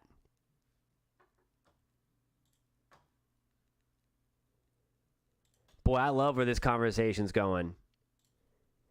Well, we might be doing this in 5 days and 6 days in the deep south and in the southeast with that next round coming through. Oh yeah, sorry. Just keep reminding me if I forget. Let's bring back the model.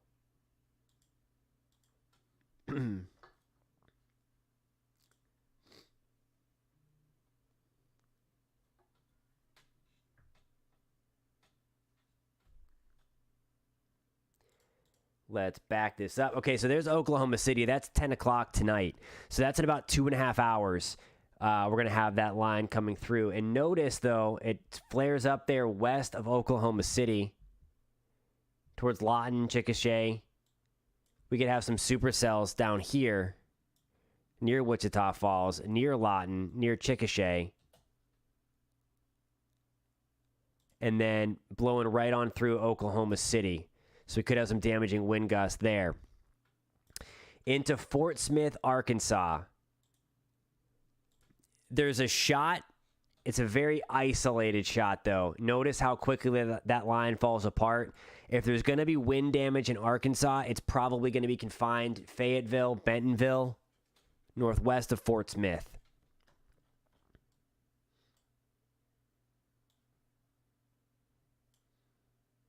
Look at all that heavy rain. Columbia, Kansas City. Boy, St. Louis is going to get on that. Omaha, Nebraska, Des Moines. Look at all of that heavy rain tomorrow morning. Yikes. So that's a lot of stuff there. So watch out for some flooding. Okay, I'm going to get the future radar off. We're going to do some meso analysis. Okay, and watch this. We're going to turn on...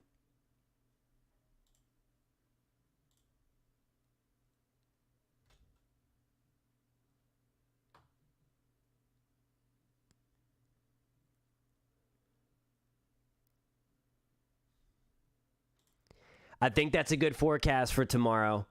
I think that's a good forecast for Boston. I'm on board with that amount. That's crazy. See, That's when you know that it's been a lame winter. When 2 to 5 inches of snow in Boston, you have the shelves bare. I just feel like that's a little bit extreme.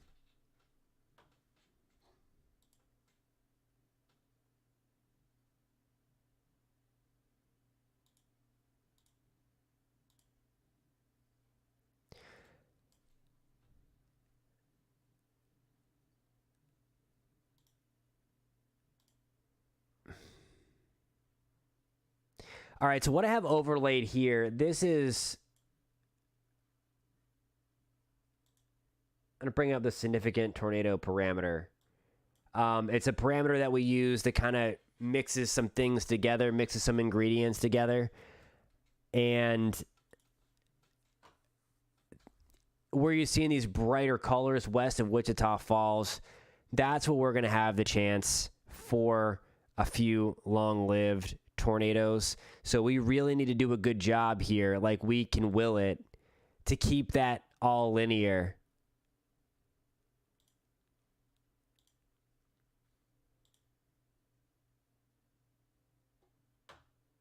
I don't know why that's still on. There we go. So we're going to try our best here to keep this all linear.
Trying to share that picture of the tornado that we were tracking in Kansas.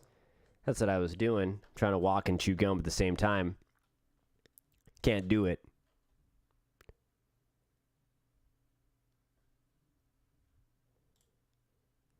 Oh, also,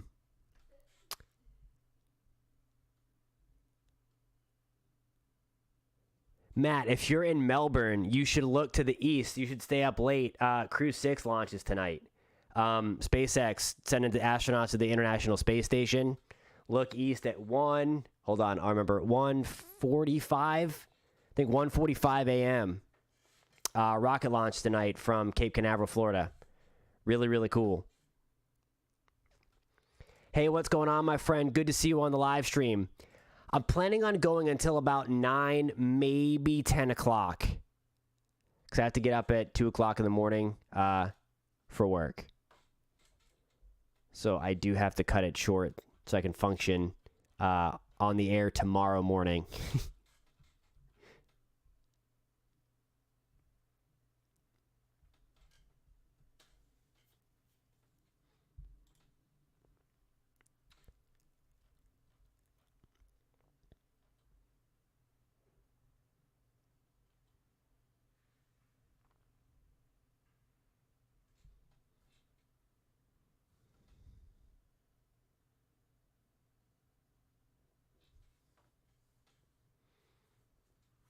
Yep. 2 a.m. 2 a.m. does come early. It does. It does.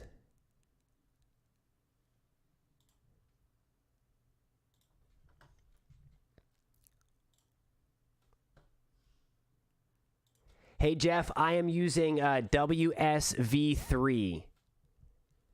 WSV3 is the program name. It's really, really cool. It's really, really cool. I also use Radar Scope. Oh, tons of caffeine. I've got the coffee on standby. We're ready to go. I'm filling in on traffic tomorrow.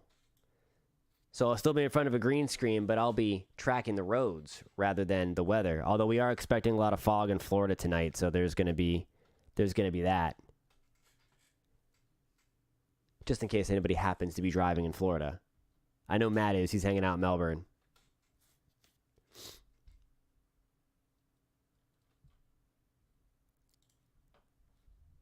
All right, so let's get an update here. Sorry for hitting the mic.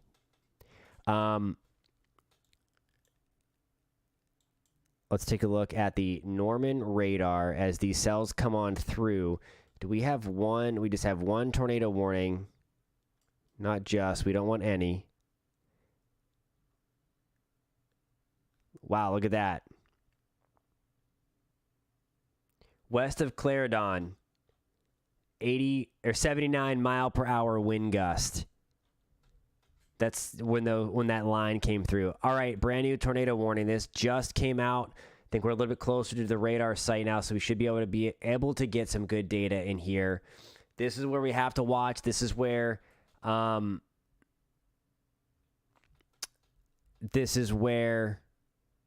main event could be in terms of those long track tornadoes. Let me see if we have.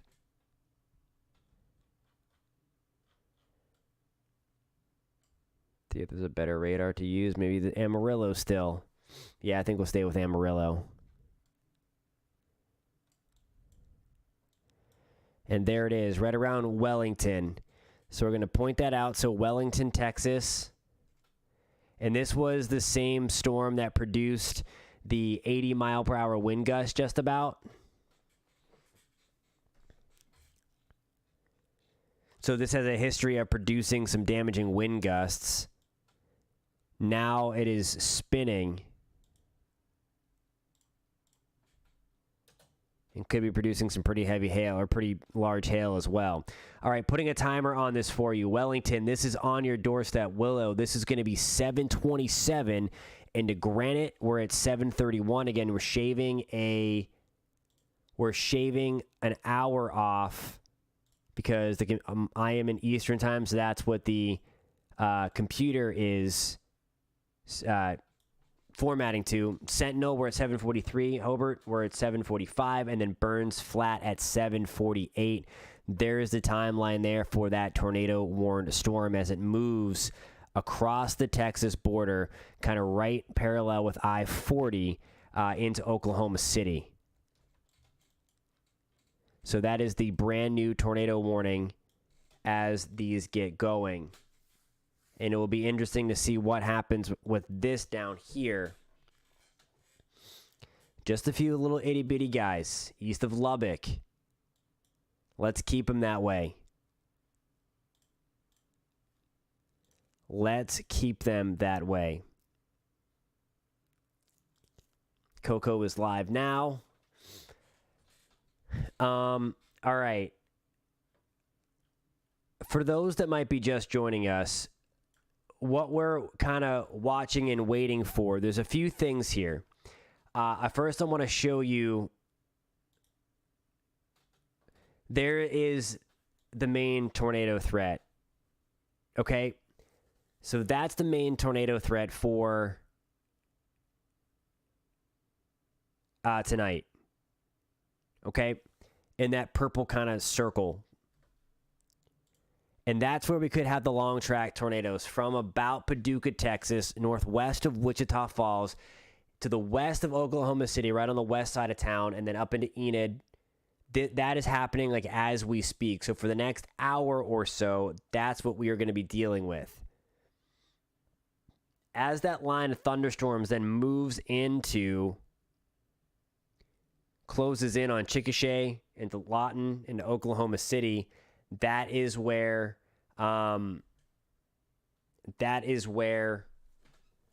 we will see that transition to a damaging wind threat. Okay.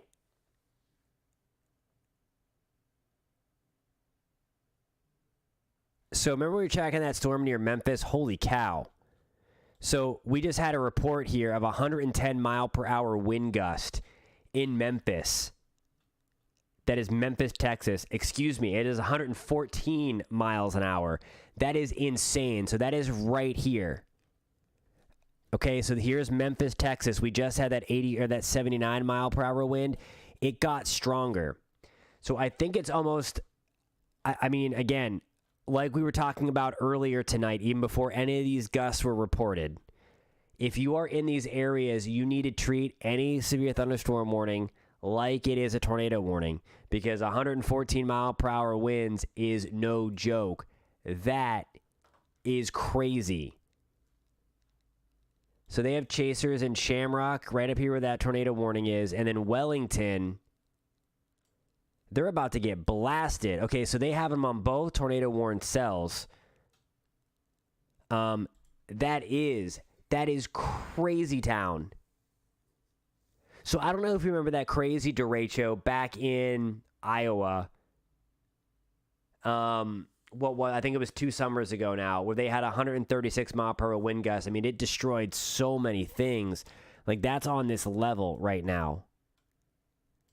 So it's clear that this is going to verify the forecast.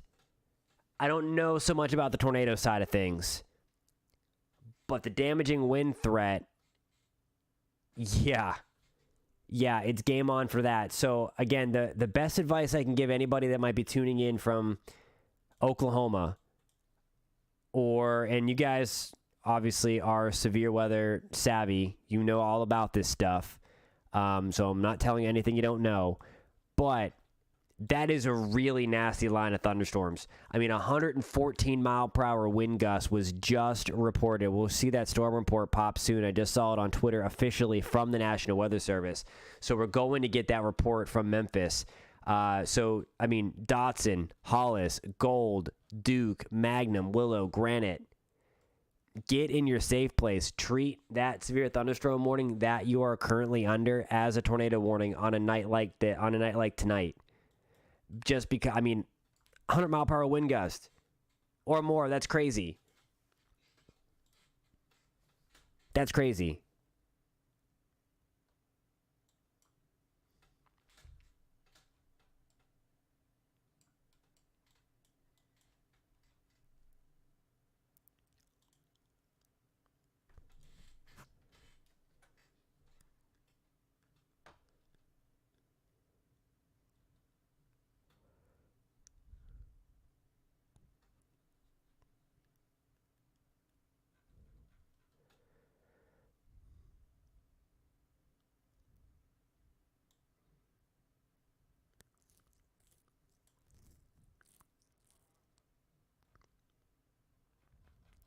Just checking the Twitter. Just making sure if there are any of the storm reports that haven't populated on the map here. They typically come in pretty quick, but just want to make sure. That's great to hear. I mean, that's all you can do. That is all you can do. And hopefully by that time, this will maybe start heading down in intensity a little bit. One can hope anyway. One can hope.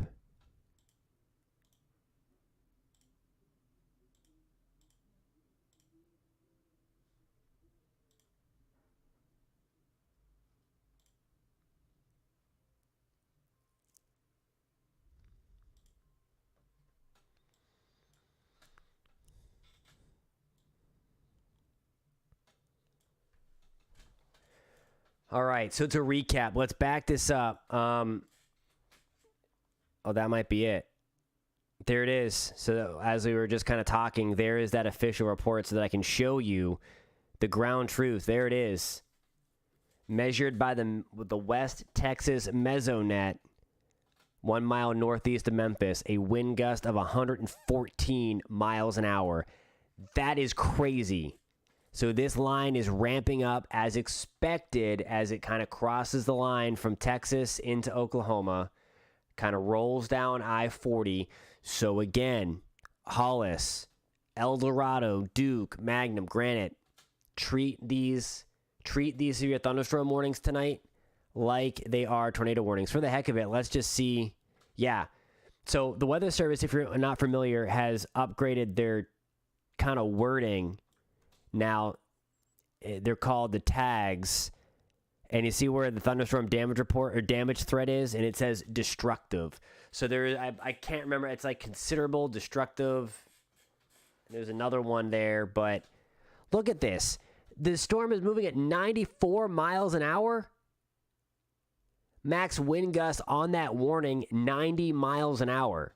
I mean, it's not every day that you see the warning include wind gust of 90 miles an hour.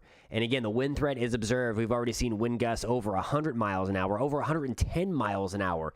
This is nuts.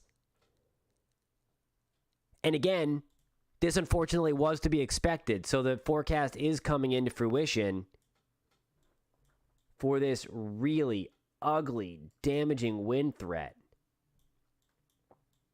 So, Hollis, I can't stress enough. You need to be in your safe place.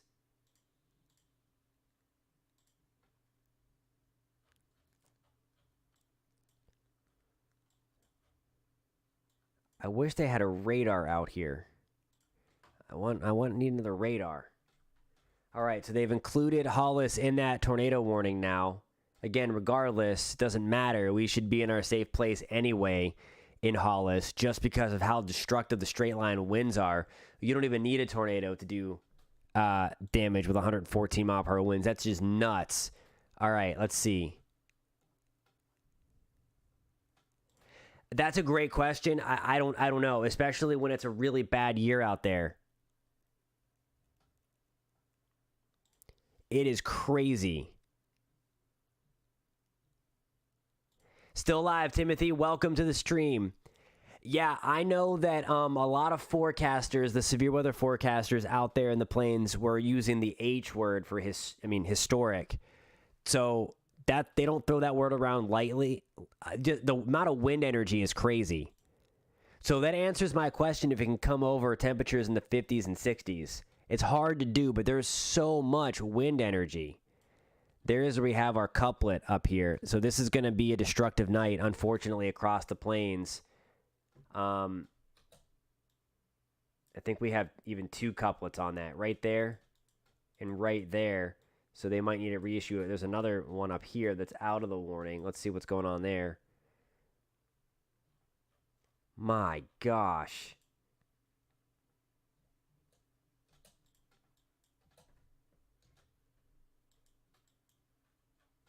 All right, we have more discrete cells here. So again, this is going to get really, really ugly or uglier because we have that. If you know anybody in Oklahoma,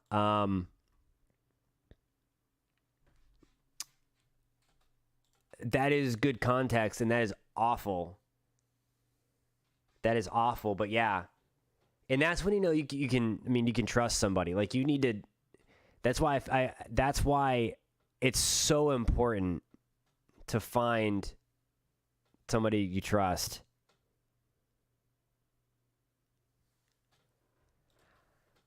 I have not seen one in person either. I've tracked a lot on TV, some big ones that have done a lot of damage and unfortunately have been fatal, but I've never seen one in person either. But man, I mean, it's the most sobering thing. I mean, we've had them on live on here before, and it's just it's the most sobering thing when you see a debris signature going through a town and you can't do anything to stop it. Yeah, I hate that. That's why the chasers need to be careful. I know that they like chasing those things, but that's also people's homes.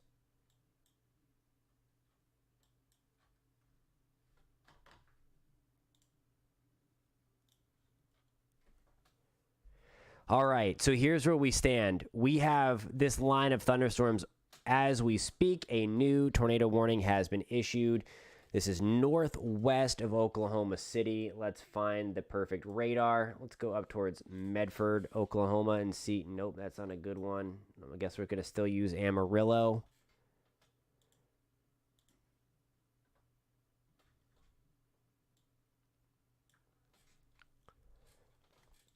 is really hard to see. We need a radar in Elk City, or we really need a radar in Elk City. I can't believe there's not one there. There's just like nothing in between.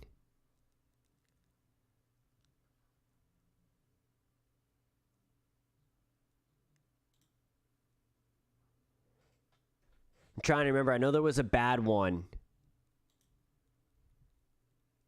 I can't remember the year though, and I think that might be it. I mean, obviously you lived it, but yeah, no, those things are no joke. I mean, those are typically characterized afterwards. Like a lot of times they're not forecast, almost like how a tornado damage is rated afterwards. But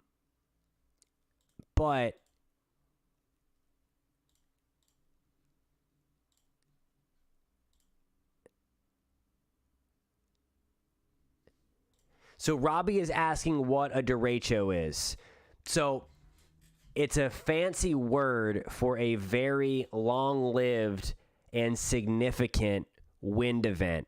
There's a set definition. So to be characterized as a derecho, you need to have sustained damage over a 400-mile consecutively, over a 400-mile span. You need to have wind damage, and then also several high-end wind reports of over 70 miles an hour scattered throughout that 400 miles. So there is a set definition for it. They're hard to verify. This, I mean, this is well on its way. We already have, there's 114, there's a 79.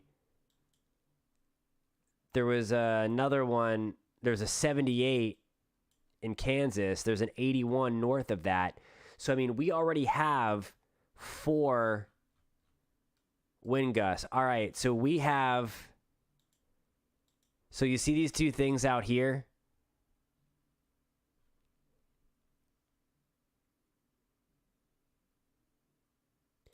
I would expect, Jeff, some very, very strong winds down south on I-95. I would still expect that line to be together up and down I-35. And we're going to see what the Storm Prediction Center has to say about that. It is. Yeah, and that's basically what it is. They're straight line winds. But yeah, so I'm going to read what those, you see these boxes that just popped up? Those are those mesoscale discussions that we were just talking about.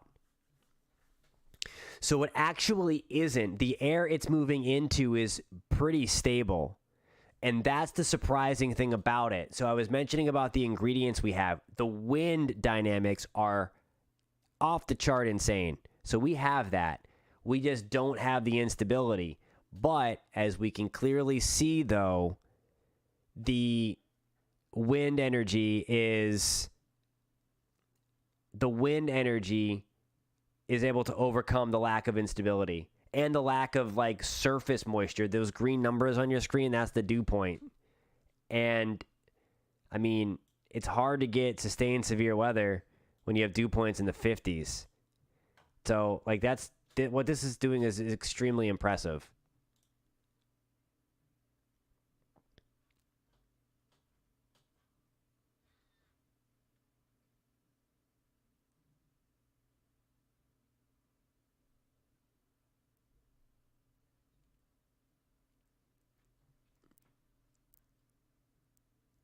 Just looking to see here.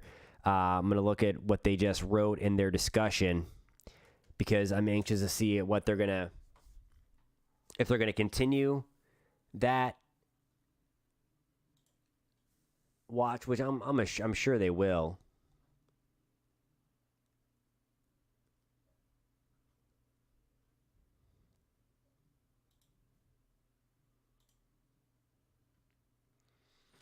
All right, so in this little guy down here that's kind of this purple thing through central Oklahoma, here's what the Storm Prediction Center says. There's a 95% chance that a tornado watch is coming here Intense swaths of damaging gusts will be possible in addition to tornadoes.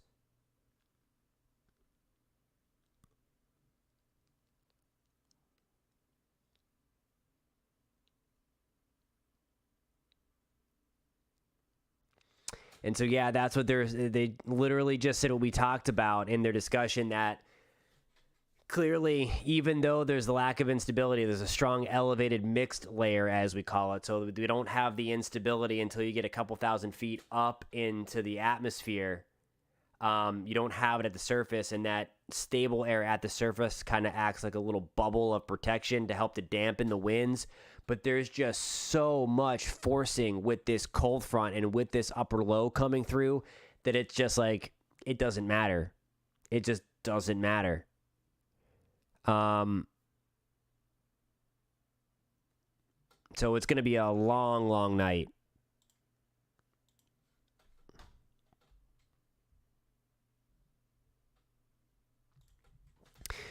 Yeah, it's nuts. And that is all because of how much wind energy, the proximity to the front and everything is just going to lift it right through.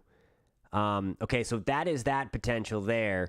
There was also a mesoscale discussion in Kansas. This is going to include Wichita. So I'm going to go read that one.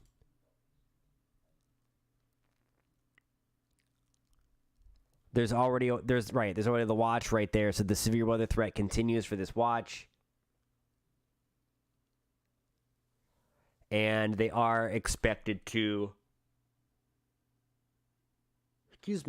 they are expected to continue a watch east of this boxed area that is there.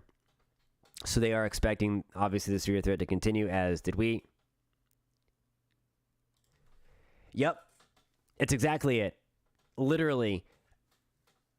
Because before I hopped on the live stream, I looked at the surface observations, and there was fog. There was drizzle. Temperatures were in the 50s and low 60s in Oklahoma. Dew points were in the 50s. And it's just like, okay, can it overcome that? And the answer is yes.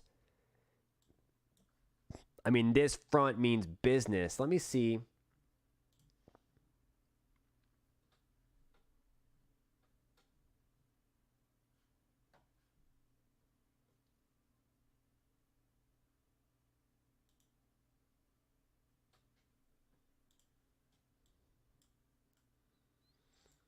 Okay, so I'm going to, what I just did here, I overlaid the 500 millibar wind speed. So I was showing this in my video this morning as if it can do it, if it can overcome the instability, this would be the reason. I got to find a different color to use. There's a lot of crazy colors on this map. Anyway, there is this big jet energy just running right on through there. Here is our upper low, kind of digging through. It's negatively tilted when it's oriented, when the trough is oriented northwest to southeast. That maximizes the difference in temperature, and it really, really helps to get the severe weather threat started here. And that's what you really look for first and foremost, the upper level energy. I mean, look at that. That's crazy. So this is 15 to 20,000 feet up. So I want to be clear about that. This is current meso analysis here. 15 to 20,000 feet up. It's 140 miles. But this energy is blasting right on through there. And let's check it just above the surface. So we're really looking towards...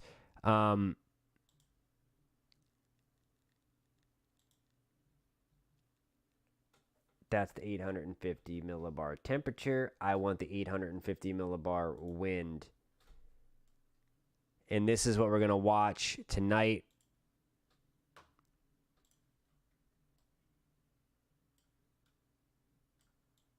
Look at that. We've got more. Another 78 mile per hour wind gust. The gust front's already out there. 58 mile per hour wind gust. So that's a really good point, and we will see if that happens. Because you're right. If it does outrun the forcing, and that's typically what happens, especially when they're going this fast. And it's like, I mean, at some point, they're going to have to, right? I mean,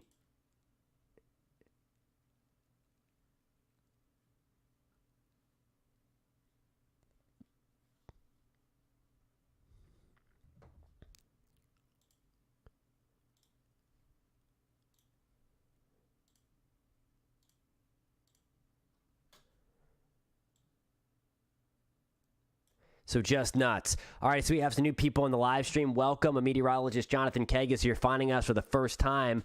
Let me know in the comments if you love talking and tracking the weather. Consider subscribing. Certainly would love it if you hit the thumbs up button. It'll help us out a lot, get this stream to more people as we are tracking a very crazy event right now. Again, this was something that was well advertised, a week ago. And boy, unfortunately, it's coming into fruition. Maybe not on the tornadic side of things, but it doesn't matter when you have 100 to 120 mile per hour wind gusts happening at the surface. Let me get this mezzo stuff off of here, all the colors, and let's get back to it. Let's get back to business and track these guys. So we have 3 tornado warnings now in. Okay, this one looks a little ugly. Next Rad Pro. Let's go here. There we go. So this is one of the worst ones I've seen so far in Oklahoma. There's a spin and there's a spin. So if you're watching in Carter, this is going to be ugly. Not only do you have the potential for a tornado, but then you also have the potential for 80 to 90 mile per hour wind gusts, if not even higher, in addition to that tornado threat. So that's for Carter, that's for Willow, that's for Granite, that's for Magnum, Oklahoma. Let's zoom out a little bit. Same deal for Cheyenne and Leedy.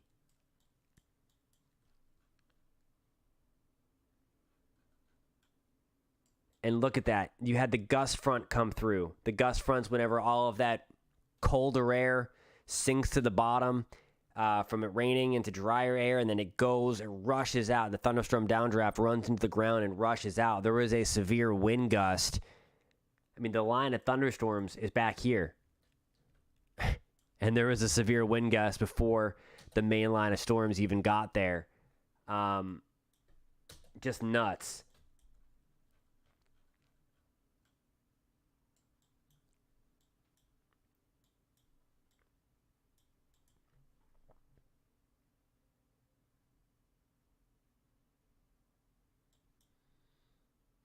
All right, so yeah, the computer is pegging some very, very strong rotation in this cell. To the west of Magnum, you can kind of see it in here. This is an embedded supercell right there. Let's inspect this more. There's the rotation, new radar scan. Right about here. Let's check to see if there's any, can't really tell if there is a correlation coefficient dropout. See what's going on in the chat. It is very profound. Gary, I'm not so sure what the strongest one ever recorded was. Straight line, I've seen it 130, 140 in a non-hurricane in Iowa a couple of years ago. That did happen in a derecho. I think it was 136 mile per hour wind gusts that did a lot of damage up in Iowa a few years back. Certainly the record's on Mount Washington, but then there's elevation involved in there.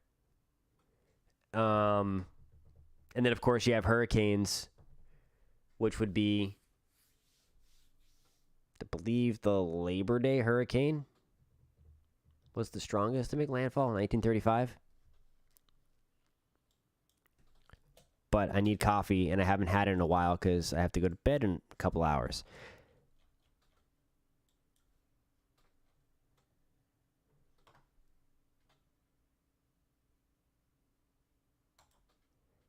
That is a great question.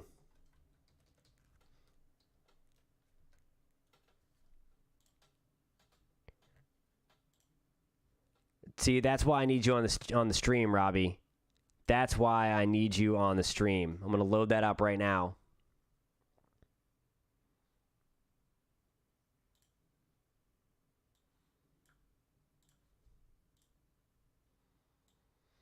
All right, so here we go. This is poweroutage.us.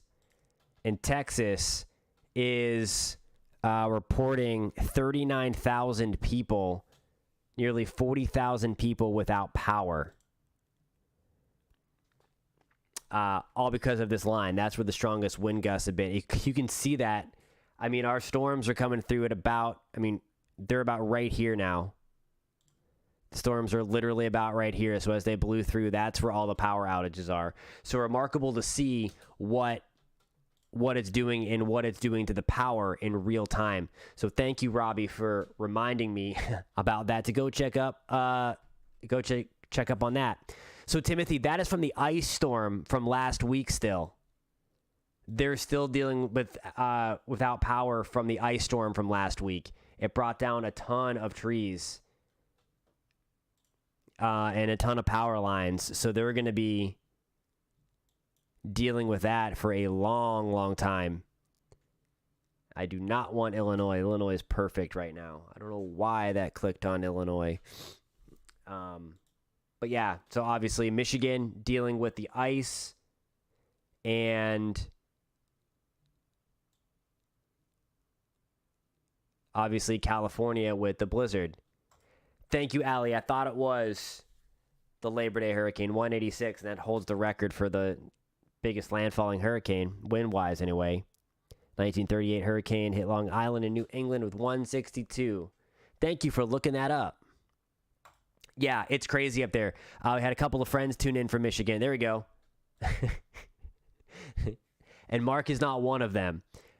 He's from Michigan. He's living in Michigan. So yeah, just a crazy amount of power outages continue from that ice storm. Ice is no joke. It's literally the worst thing. It's literally the worst thing because you have to wait for it to melt.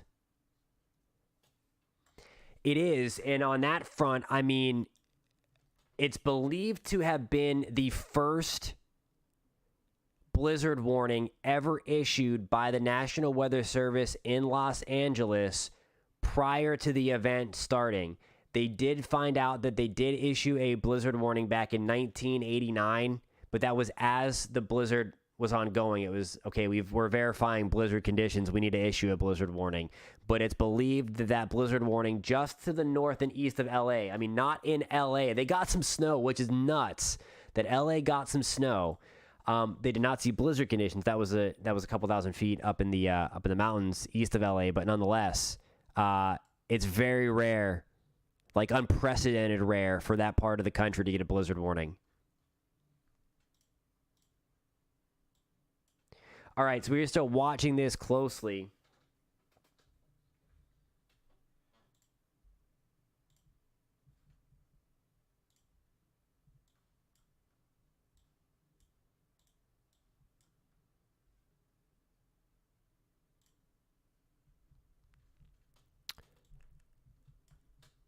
Just moving some things around. We're keeping an eye on the power outages.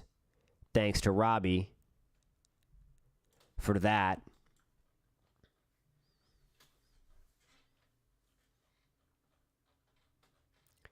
Three active tornado warnings in effect as we speak. This is all to the west of Oklahoma City. Happy to report at least everything in Kansas at the moment has gone below severe level. So at least we have some positive news to report there.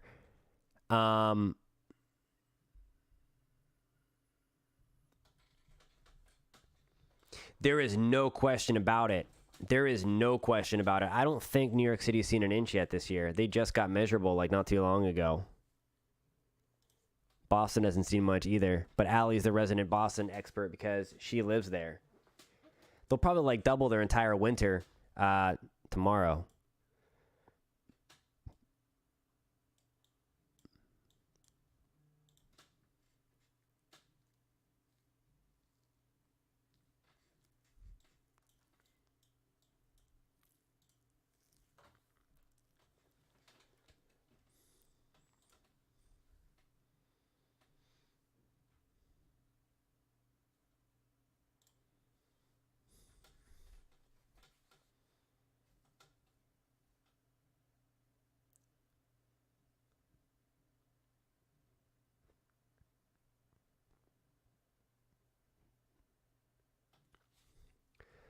So just looking at a new sounding from the balloon launch.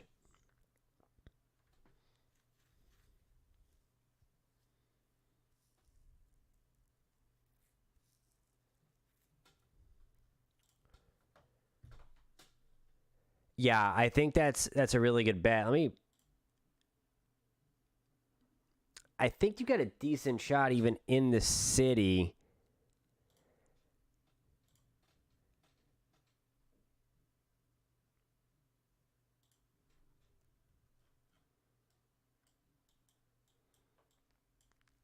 I think this goes out.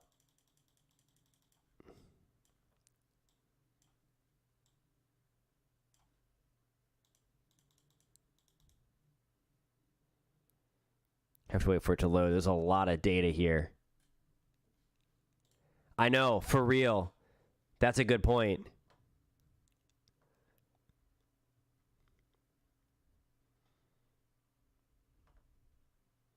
Oh, I bet. They get at least 3 more inches in official snow total. It's a good 5 degrees warmer. Gotcha.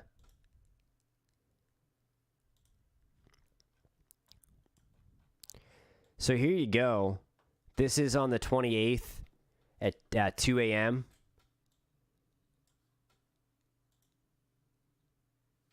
And it takes a second when it's not preloaded. I didn't have it preloaded out this far. But there's still some good snow. I mean, it's nice little bursts of snow in New York City, too.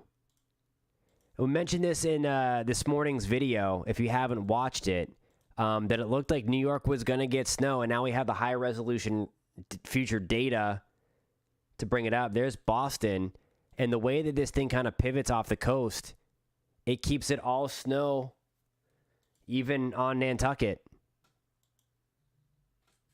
That's pretty good.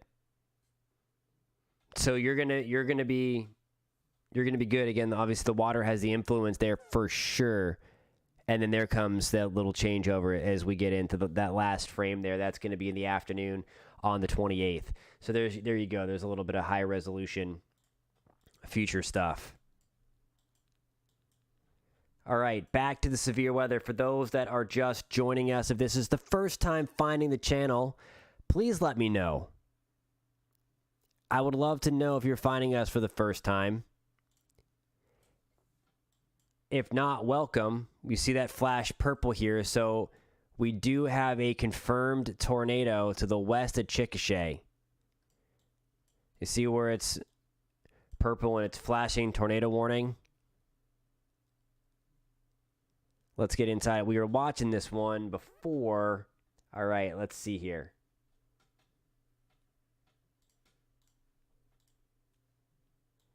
And there it is. So see that right there? There is your tornado vortex signature.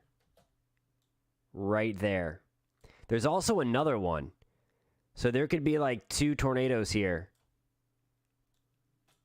I'm not sure which one is going to be the observed. Let's see if... Might be that southern one, actually, because we actually have the correlation coefficient dropping out. So Granite and... Granite, Hobart, Sentinel, Mountain, Magnum, you got to be in your safe place right now. Because we have at least 1 tornado here. And then very, very strong winds. But there is an observed tornado.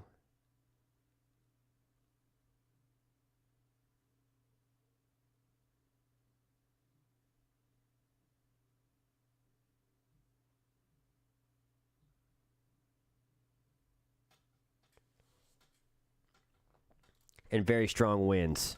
I mean, very strong winds is an understatement.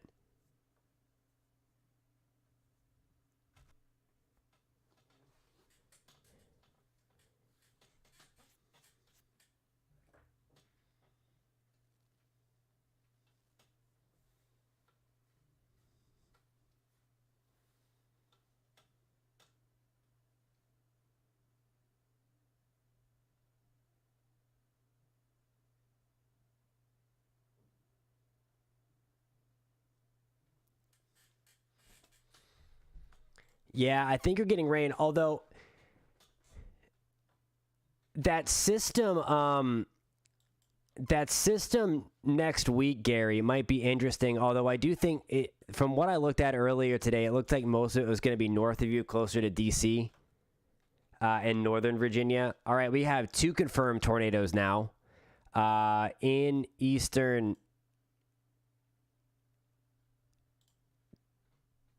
western Oklahoma. They crossed out of eastern Texas.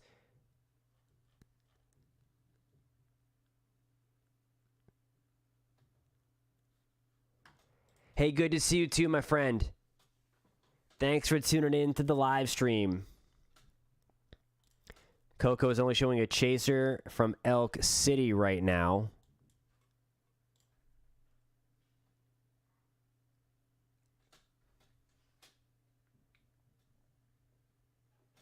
I just tried to look up my Echo Tops thing is not.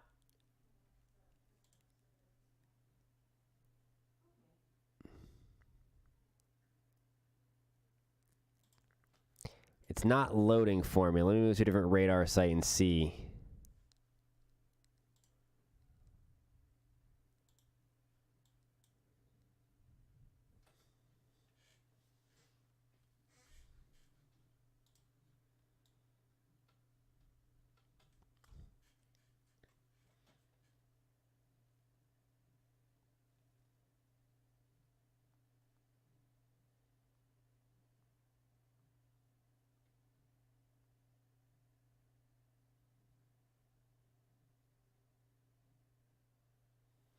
Okay, so these are about 45,000 feet. These storms are about 45,000 feet tall. Let's get into this one near Leedy. We have a confirmed tornado here. Let's get back to the high-resolution data. Let's go out of Norman, Oklahoma.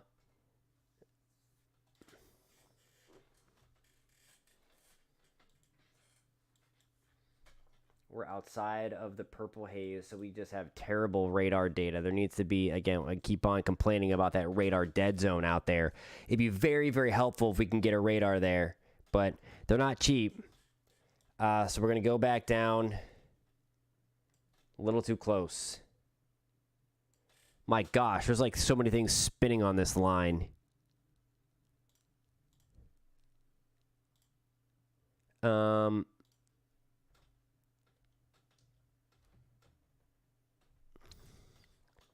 The big one is here.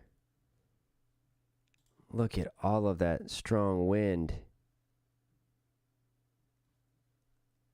And that is probably range folded too, so it's probably stronger than that. I mean, we've had wind gusts pushing. They have someone in Leedy.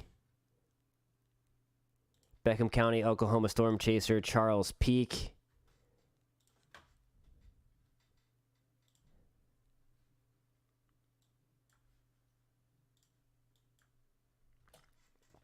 Can they see anything with it being so dark? Just real quick, heads up in Granite. This is on top of you. Lone Wolf, Hobart. We talked about you like 20 minutes ago that this was going to be coming in your direction, and there it is. So make sure, again, that you are in your safe place this afternoon and evening.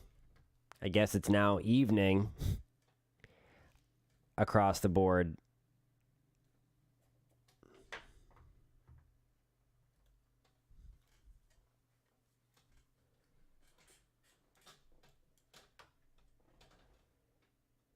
All right, so this tornado warning here that includes Lone Wolf is going to go until 9:15 Eastern, which is 8:15 Central Time, of course. So just keep that in mind. Look at that. Max hail size, 2 inches. That is huge hail. Let's inspect that. This blue and white popping up. Yup. Huge hail in there. So, I mean, this is just going to be an absolutely destructive night. Unfortunately for our friends in Oklahoma and maybe even getting into parts of Kansas. We've already had a tornado touchdown there, and then also into Missouri and northwest Arkansas. There's that wind gust of 58 miles an hour. Don't have any wind gusts on this new stuff down here. Look at how far it extends now. Now all the way down to I-20. So there comes that front just blasting on through.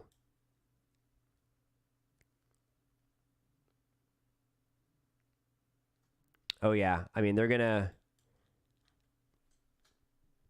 This will observe a derecho, no problem. There's our front. Just blasting on through. Crazy. All right, so it appears that they also extended the... Nope, that's just the continuation of it. So we still have the 2 active tornado warnings. Both of those tornado warnings that are in progress right now, there are actually tornadoes in progress. We're going to get real close here.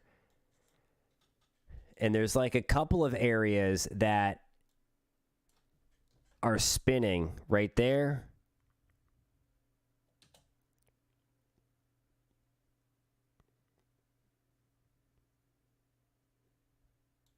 Also around Granite. So again, Granite, heads up. You got to be in your safe place right now. Right now.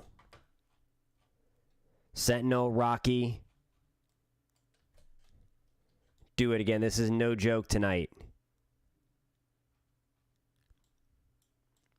Still some pretty crappy radar data out of Leedy. It's in that really awkward spot. Maybe the Dodge City radar will be better. Still in the outside of the purple haze. All right, let's see.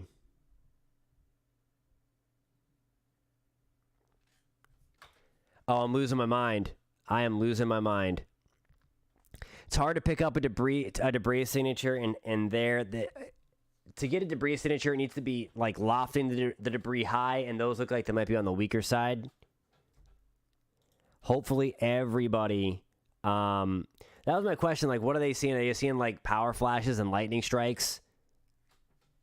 Like, it's crazy stuff.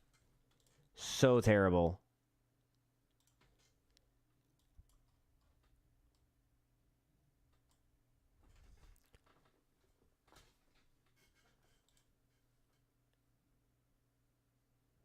All right, so they revamped the warning. This is going to go for another 10 minutes, so that they kind of shortened that. They had it until 9 o'clock. They're peeling it back now because it's already losing its rotation. And again, that is the one... I want to use positive lightly here about them being in a line. Certainly, they still touch down. They have touched down. They will do it again, but they're short-lived. Yeah, there is no question. This is going to easily verify a derecho. Easily do that because we already have... Here is the starting point. I believe... Where's our first?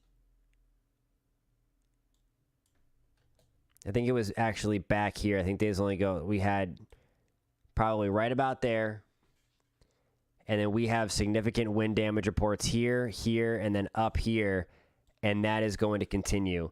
So it's going to be really hard now for this not to verify an official derecho, which again is widespread damage over 400 miles or more, with very, very bad damage. The main thing is going to have those high-end wind reports scattered over those 400 miles. And we already have that. We already have that 114 mile per hour wind gust. Where was that? For those that might be just tuning in, we did report 114 mile per hour wind gust right there. I have that up on your screen. Just insane. The power of these storms tonight. And again, this is something that was to be expected here. Unfortunately, with this, Storm Protection Center was out on this last week. We were talking about this in our videos all week. Just ugly stuff tonight. Never like to see that. Still an observed tornado. The hail size on that one still 2 inches. That goes until 9:15 Eastern. I am sure that they are going to rewrite that one. Let's get to the Oklahoma City radar. I can't see much out of that. We're going to go back to Frederick. Yeah, so here's what we have going on in this.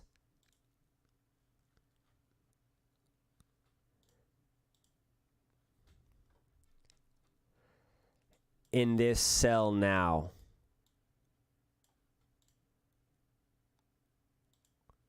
If I can get the velocity mode to load.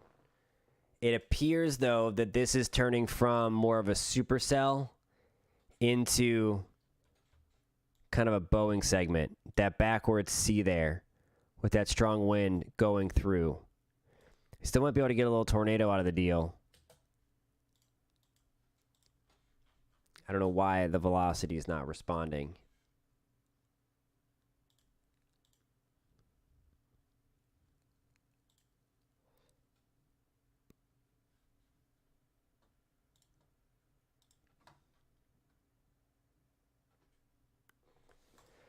Thank you for that, my friend. New tornado watch until 1 o'clock Central Time. Includes Oklahoma City and Tulsa. So let me go back and let's turn on our watches here. We'll see if the computer has updated that really quick.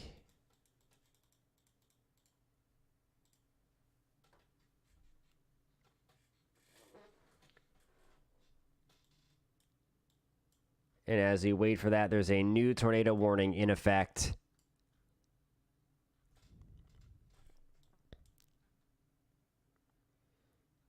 This is going to be south of the one that is observed, and that might be on that other couplet that we were pointing out.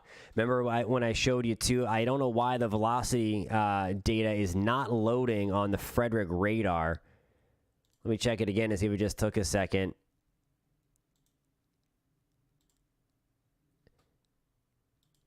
Yeah, I don't know if the Frederick radar is out. Let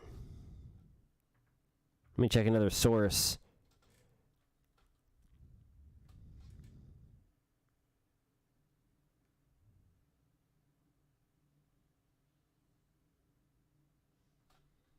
I don't know why it's doing that, but there is that tornado watch that Ryan the Gamer pointed out that really encompasses most of the rest of Oklahoma. That's going to go until 1 o'clock in the morning. So again, heads up there, Oklahoma City, all the way into Tulsa and to the border of Missouri and Arkansas.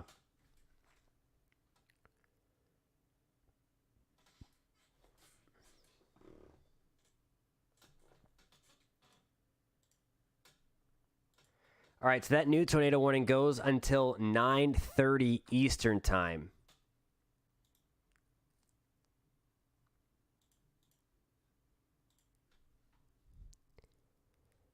And I think I'm probably going to have to hop off soon. Probably going to be at the end of this secondary observed one. So probably go until about 9:15. And that's going to get us kind of right to the west of Chickasha as that line goes through. I need that radar data. Why isn't that loading? We're going to use the Norman one. It's not the best radar data since it's so far away, but we're going to check up on it anyway.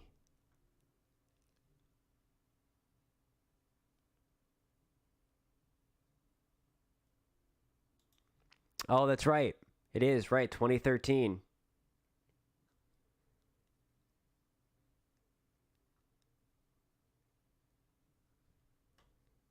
Hey, what's going on? Good to see you again. Hope you are doing well. Welcome back to the live stream. Welcome back to the live stream. If anybody's just tuning in for the first time, welcome. I'm meteorologist Jonathan Kegas. We talk and track all things weather. If you do like that stuff, please consider subscribing. Hit that thumbs up. That'll get this out to more people on YouTube. To get them this critical information that we have a really nasty weather situation going on right now. Wind gusts have already been north of 100 miles an hour. We have 3 active tornado warnings. The one good news is one of the tornado warnings, it's still in effect, but there's no longer an observed tag on there now. So that's at least a good thing that I don't want to say downgraded, it's just not on the ground at the moment. And then the observed one here literally expires in less than a minute. So then we're going to have 2 tornado warnings in play to the west of Oklahoma City as this line really starts to blow right on through. as it moves about 50 to 60 miles an hour. So some crazy stuff here. In addition to that very fast forward motion, we're bringing in wind gusts of in excess of 100 miles an hour. There we go. I have the radar data back from the Frederick area on the other side of the Red River.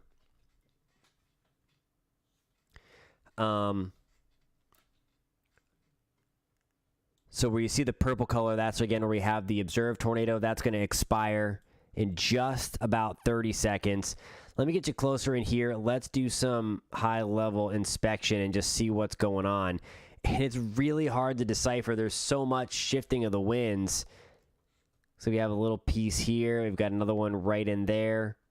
That's why we have the tornado warning. And at the very least, you can have 60 to 80, maybe even 90 mile per hour wind gusts in that line moving through Lone Wolf. It'll be interesting to see what these wind reports are. You see that line again has a history of producing 78 mile per hour winds, another 75 mile per hour wind report. So again, just increasing that potential that this will be classified a derecho when all is said and done, because we do have, that's another, you need the 70 plus mile per hour wind gusts, and we have that from Kansas all the way into now southwest Oklahoma. Let's pull this out. Again, we were talking about the critical nature of this area down here because of the tornado threat, and I want to just turn that on again. And this is the main event in terms of the tornado threat. So we're about halfway done from the potential for long track tornadoes. And to me, it looks less and less likely that we're going to be able to pop a couple of those long track supercells at this time. But in the same breath, as we've also talked about for the last, 2.5 hours that we've been on together, it doesn't matter because we have wind gusts pushing or exceeding 100 miles an hour, and that's doing some damage for sure.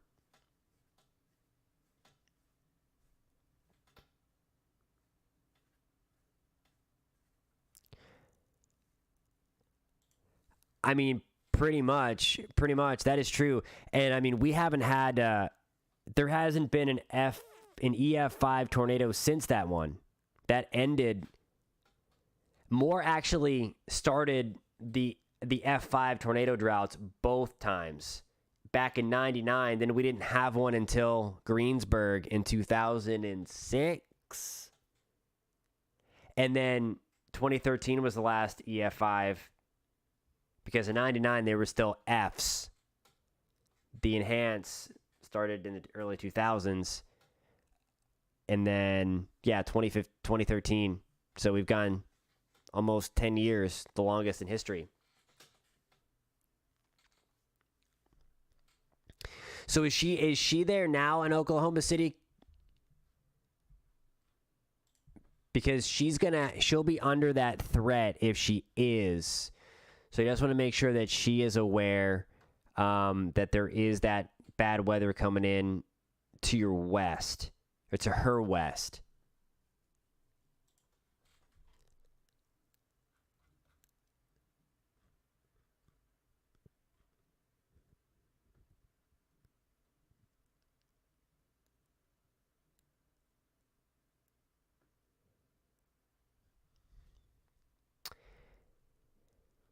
And the National Weather Service in Norman just put out a good reminder as well.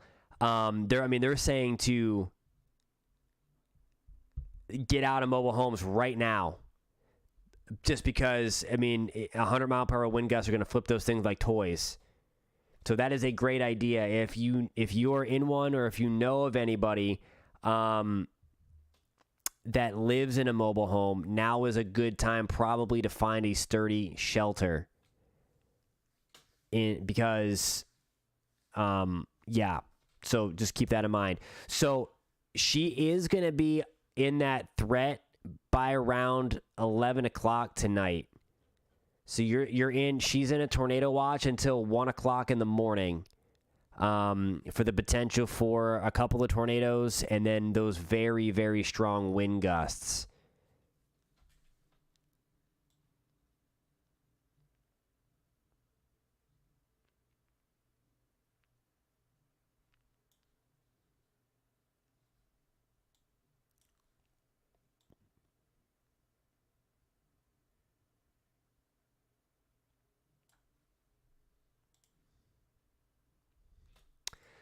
That I'm not sure. I mean, I hope that they did.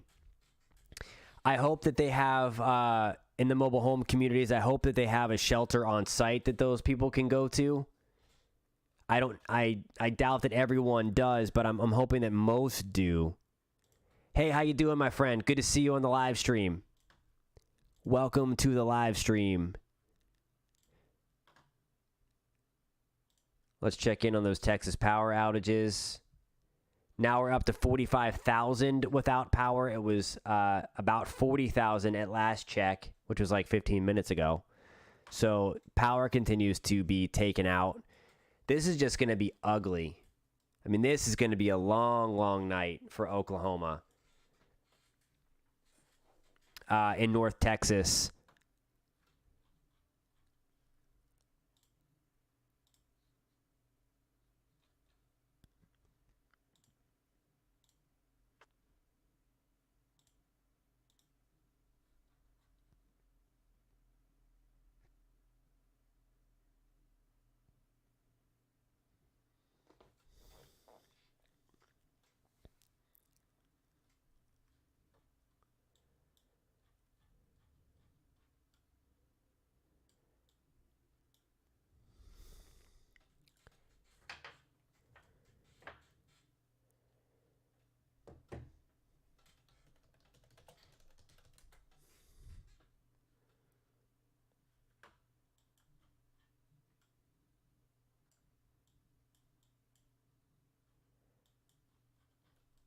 So not seeing damage reports here, but I saw on Twitter that there was reports of around Wheeler, Texas, some structural damage from straight line winds. So those are lagging. There's a good mesonet system out there, so we're getting some of those very, very strong wind gust reports very quickly. So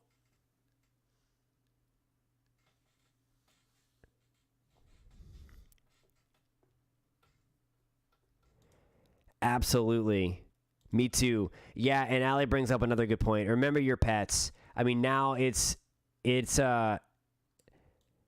like just I mean, and just for future reference, because unfortunately it's going to happen again. I mean, it's literally going to happen as Erie Storms points out next week in the deep south and southeast, another round of severe weather is coming, and it's always a good idea to have a plan in place when you're outlooked like 6 days out, and certainly the Storm Prediction Center does a good job of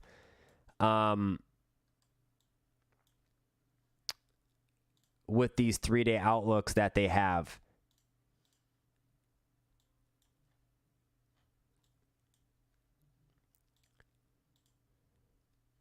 Okay, my goodness, we have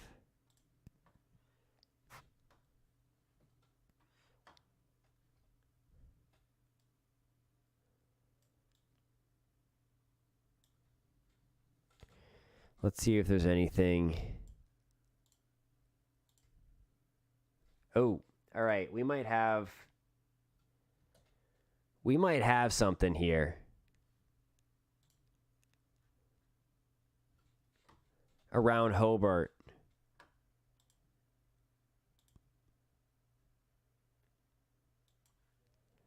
We might have, we'll wait and see if this goes purple. But I don't know if you just saw it right in here. Very strong couplet. And then that looks like a debris signature to me. So I think we have a tornado on the ground near Hobart, tornado in progress near Hobart, Oklahoma. So Goat Bow, also be paying close attention to this, as this is going to be downstream for you. It's in a weird spot. I'm going to see if they have an observed tag on this. It would turn purple if it's observed. And this might take a second for the computer to wrap up. So if anybody's watching a chaser or anything, and sees that, but I think we have an observed tornado here, just judging from some of the radar kind of inspecting that we did. Let me bring that up again and show you guys. Reflectivity. Let's go back to the velocity mode. It's going to be right in here. And then there it is. That would be the debris signature there. So I assume that's going to go purple very, very soon to indicate that that is going to be a confirmed tornado. And again, radar technology is incredible. So there's Hobart. There's where we have the circulation. And then there's the correlation coefficient dropout. Yeah, I would bet a lot of money that we have a tornado on the ground there. Oh, okay. Allie says they must have a chaser on it. So thank you for that, Allie. So there it goes. So that's like the third one we've confirmed tonight from the radar. So there you go. Unfortunately, that is a damaging tornado that is going to be debris north of Hobart. This is going to cross into the county north. Hey, Weather Watcher. Good stuff, my man. Thank you so much. You have friends that live in Yukon, Oklahoma. Awesome. Okay. I mean, not awesome, but I'm glad that they're also seeing that. Ozark, Missouri. Awesome. Well, thank you for tuning in. As always, it's good to see you again. In the midnight hours, you are correct about that. I'm glad that you are aware of the risk. That makes me happy. All right, so we're waiting for that to turn purple. I would assume the Weather Service is going to update that.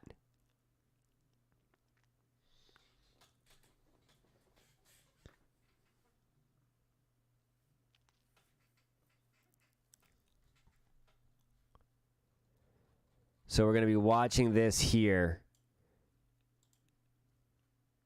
All right, so we're going to start calling out cities. So if you hear your city for sure, or if you hear a friend's city, make sure that they're in a safe place. So Rocky, we're up at 8:03, Corn at about 8:26, Colony at 8:29, Weatherford at 8:37, Hydro at 8:43, and then Hinton at 8:49. Okay, so this is a really ugly situation here where we do have a confirmed tornado, and that is going to be right. I mean, this is clear as day here. You see that blue.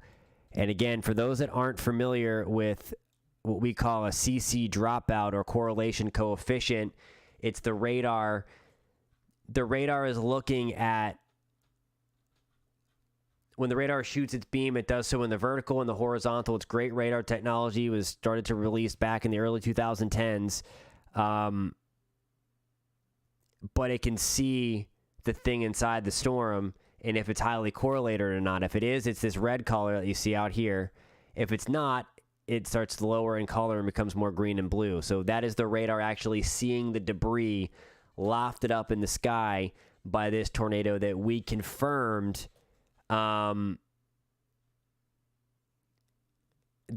here on radar together tonight.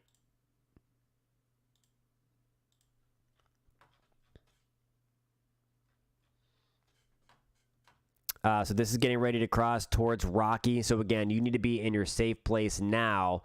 It does look like the Weather Service has upgraded the tag, so we should see that turn purple. I just saw that come across on Twitter. I've got Twitter buried in in tabs. If you have been following this channel long enough, you know that I have a tab problem, that I can't find anything because it always gets buried.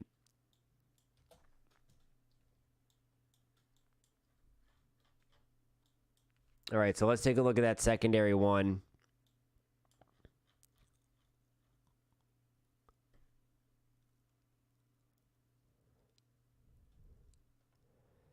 So right in there, that's probably where that other warning is. This is nuts.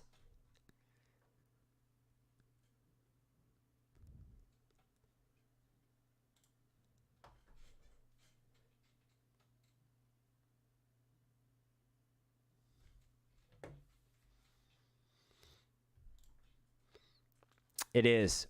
And I just hope people are taking this seriously out here. And I know a lot of people are. It's been a while for Oklahoma that we've had a severe weather threat like this. And I mean, that's typically ground zero for severe weather. Look at all these storm reports coming in. All right, let's check these out. Wind gust 59 miles an hour, 62, 78.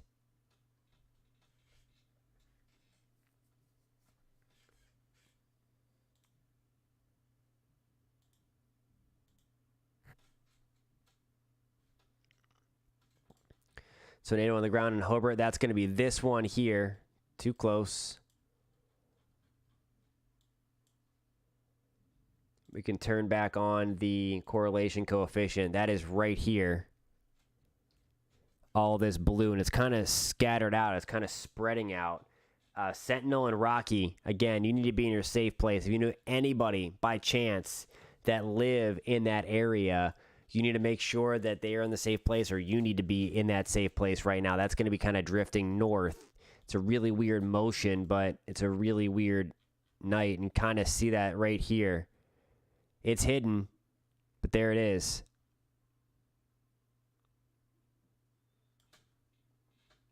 And it's kind of being pulled up in that direction.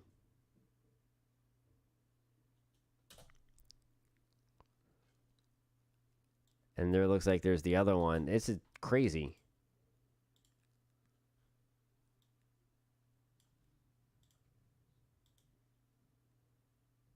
Oh boy. And I think this might be the one that Allie was talking about here. She put in the chat a second ago that there was another rotation center to the south of Hobart that may have lifted up north. It's also hard, too. There's a lot of dust out here being blown around.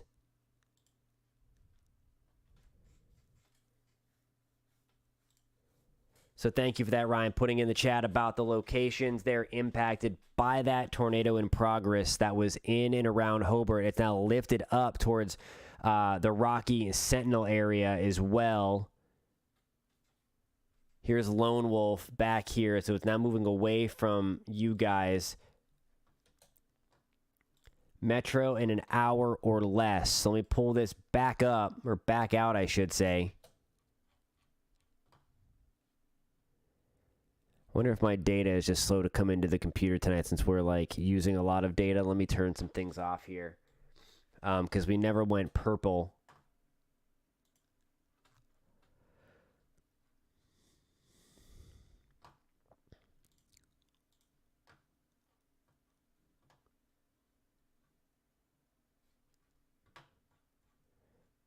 All right, so here we go. So this is here's another interesting radar feature. So we have a couple of these, and these are what we call Boeing segments because there's a few of them. So this is where we're going to have some big-time wind damage potential. And they are going to be right on in here. Here's one of them. It goes down like this. The strong winds rush in.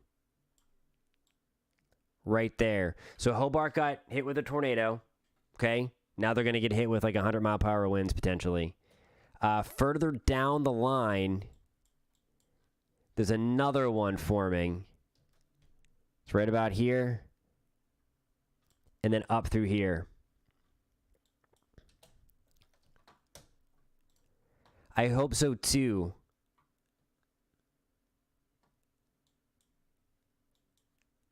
How much time is left in that game? Oh my gosh. That...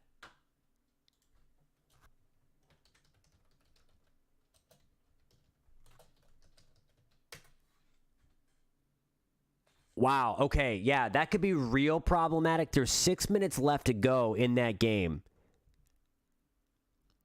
So what? I mean, that should take another 20 minutes or so. That should take another 20 minutes or so to get done. And then by the time people get out of the arena, I mean, that's going to be pretty much on the doorstep of Oklahoma City by the time the game is over. That is really, really smart by those meteorologists there in Oklahoma City to tell people not to leave the game. Now, I don't know if they're seeing that, though, because they're at the game. That's the only thing. So now, and there goes the purple. So it just took a second, but there is that confirmed tornado that we were tracking. Again, we had that confirmed way before the purple popped up anyway, so we were able to get the word out if anybody's watching from there. So if you may know anybody that's at the Oklahoma City Thunder game, or share this or give this a thumbs up to get this out on YouTube, because that is a really good point that those meteorologists in Oklahoma City brought up and that Allie brought to the attention, that the Oklahoma City Thunder game is ongoing. There could be a lot of cars on the road in a little bit. And I would think so. I would think that they'd be paying attention to it, but you would be surprised because I have seen grounds crew at baseball games go out in a lightning storm to put the tarp on. I have seen them play through severe thunderstorm warnings. I have seen golf tournaments not called during severe weather. It's actually, I don't know if you remember, I can't remember now when the tornado came through downtown Atlanta.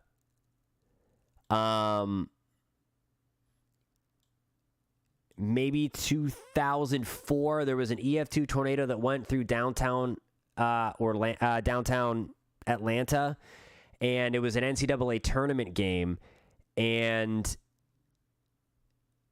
that game actually went into overtime and probably saved a lot of people's lives, because if that game wouldn't have gone into overtime, there would have been a lot of people outside in downtown Atlanta leaving that game when the tornado hit. And it was a really, really bad tornado. Blew a lot of windows out. I mean, it was bad. So that guy who hit the buzzer beater literally saved lives. So see, we got 5 minutes left in the game. The Kings are up 113-100 if you're interested in that game. Maybe because the Thunder are bad this year, there's not going to be many people there.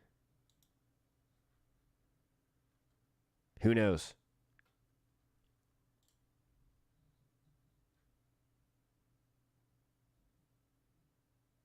Oh, another guy, another weather service guy that I used to collaborate with. He's actually now at the National Weather Service in Boston, the lead meteorologist in Boston now. But he used to work in Blacksburg, Virginia. I used to work in Roanoke, so that was the Weather Service office that we used. He actually just tweeted that, and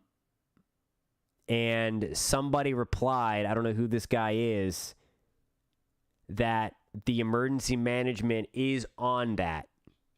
And they're hoping that they have a plan. So hopefully the emergency management steps in and keeps everybody there. I'm sure everybody at the game is going to be wondering why. It's almost surprising that they didn't cancel. Oklahoma is really good about making sure kids aren't going to school if there's something coming out towards the end of school time. So I'm actually really surprised that this game was played being at a high risk. I mean, as high of a risk as we are, we're not in a high risk, but a moderate risk is bad enough. And it's when you get those moderate risk days that and above, moderate and high, that you need to alter your plans. You need to really know the timing and pay attention to that. Oh, yeah. No, I've seen them caught a lot of times.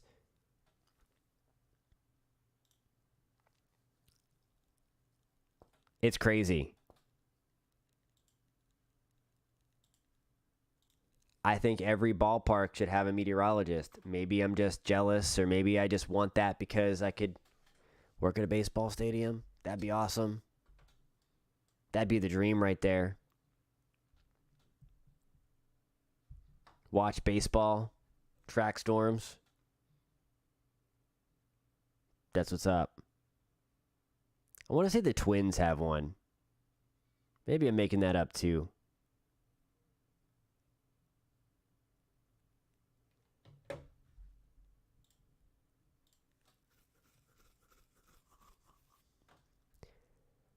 Yeah, so that's going to be something to follow.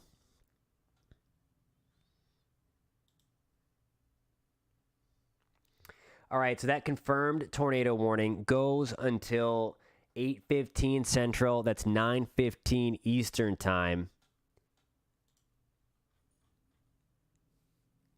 This is a new tornado warning until 9:30, so 20 minutes. This is now really getting into a... This is getting into a situation with a kind of a Boeing situation of that Bow echo that we were just talking about. So that tornado threat is still going to be sky high tonight. They're not going to be those big, long ones, but they can be damaging. So I want to be clear about that too. I saw some of the the latest balloon data that came in from just about an hour ago, and the environment wind-wise is primed out there to get these embedded tornadoes within the line. I need some bad. Let's see here. Get my bearing straight.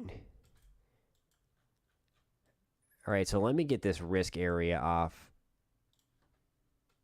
Turn off. Everything else is a severe thunderstorm warning. Look at that. Another 73 mile per hour wind gust. Wow. 62, 64, 77. These are all fresh storm reports coming in. 71, all down that line. Yeah, all those little blue things you see there are storm reports from thunderstorm wind speeds, wind gusts. 2008. Okay, 2008. Thank you for that.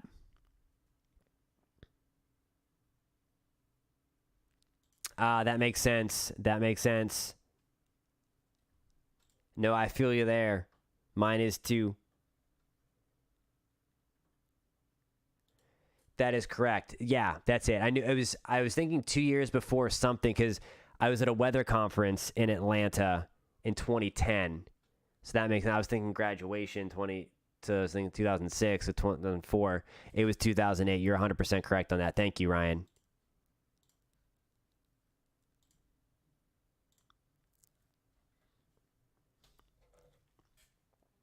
All right, so if you are just joining us, want to do a quick recap here. First of all, if you're finding us for the first time, I'm meteorologist Jonathan Kegas. If you like talking about the weather and tracking it alongside us, please consider subscribing. Hit that thumbs up button to get this video out to more people. I would appreciate that.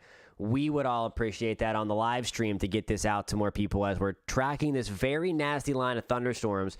Again, the developing story now is the Oklahoma City Thunder game getting ready to let out. There's just a few minutes left to go in the game as we do have this nasty line of thunderstorms to the west with a confirmed tornado. This warning should expire, though, in the next few minutes. It's more about the straight line damaging wind gusts. It would not be a good idea to have people out on the road in any capacity with straight line winds or a tornado. That severe thunderstorm warning goes just to the west of Oklahoma City. It is my hope that the Weather Service is aware of this and they extend that warning to include Oklahoma City so that the people at the stadium or the arena get that warning buzzing on their phones, because if they use a destructive tag on that, I think that goes through the emergency alert system that just buzzes everybody's phone like it would for a flash flood warning or a tornado warning. So that would be the best way to do it.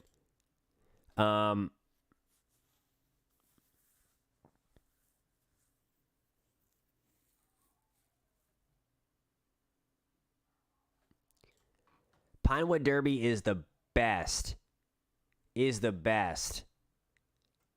I remember that from Scouts, and that was so much fun. So much fun building those cars.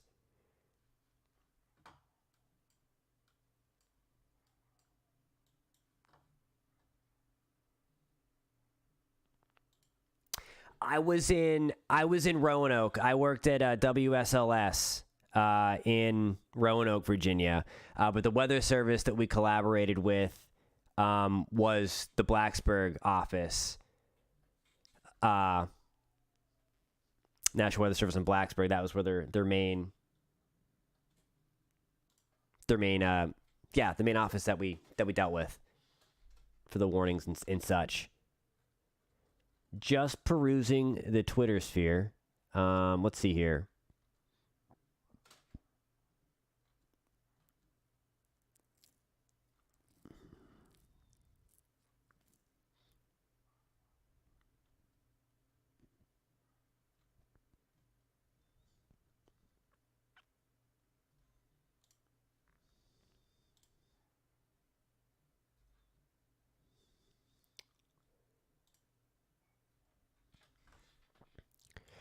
All right, so for another minute, it looks like, literally less than a minute, we're going to have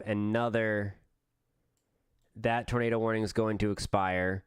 We should be having 2 expire relatively soon, and then this is going to really continue all the way into eastern Oklahoma, maybe even as far in as western Kansas, western Arkansas. Really need coffee. The good thing is there are no severe warnings in Kansas right now. That's going to be our positive thing to take note of at this time, that we've at least quieted things down in Kansas. There's still some pretty heavy rain up in that direction. So keep that in mind. But we do have some very, very strong winds. I'm going to let this next tornado ride and then tornado warning go until 9:30 here, and then I'm going to have to get off, unfortunately, because I have to work the morning show. That's great stuff. I was wondering. That's awesome.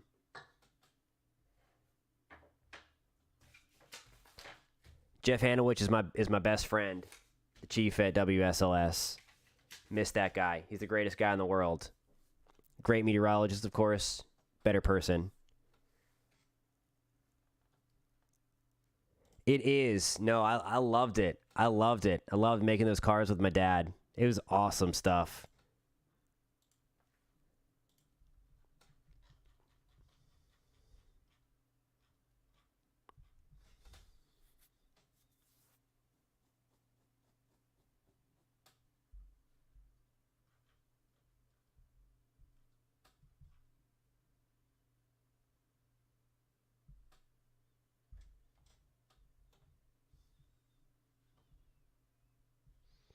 All right, so that, as expected, that one tornado warning with the confirmed tornado has come down. We have 1 active tornado warning. The rest are severe thunderstorm warnings. Remember, if there's one thing tonight, if somebody happens to catch this, that is great. I hope that they see that. It's going to be interesting to see what the Thunder do as this comes in.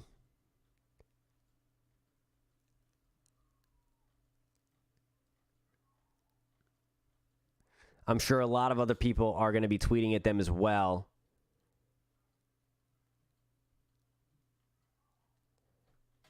I wonder if they can do that, and if people actually like stay put.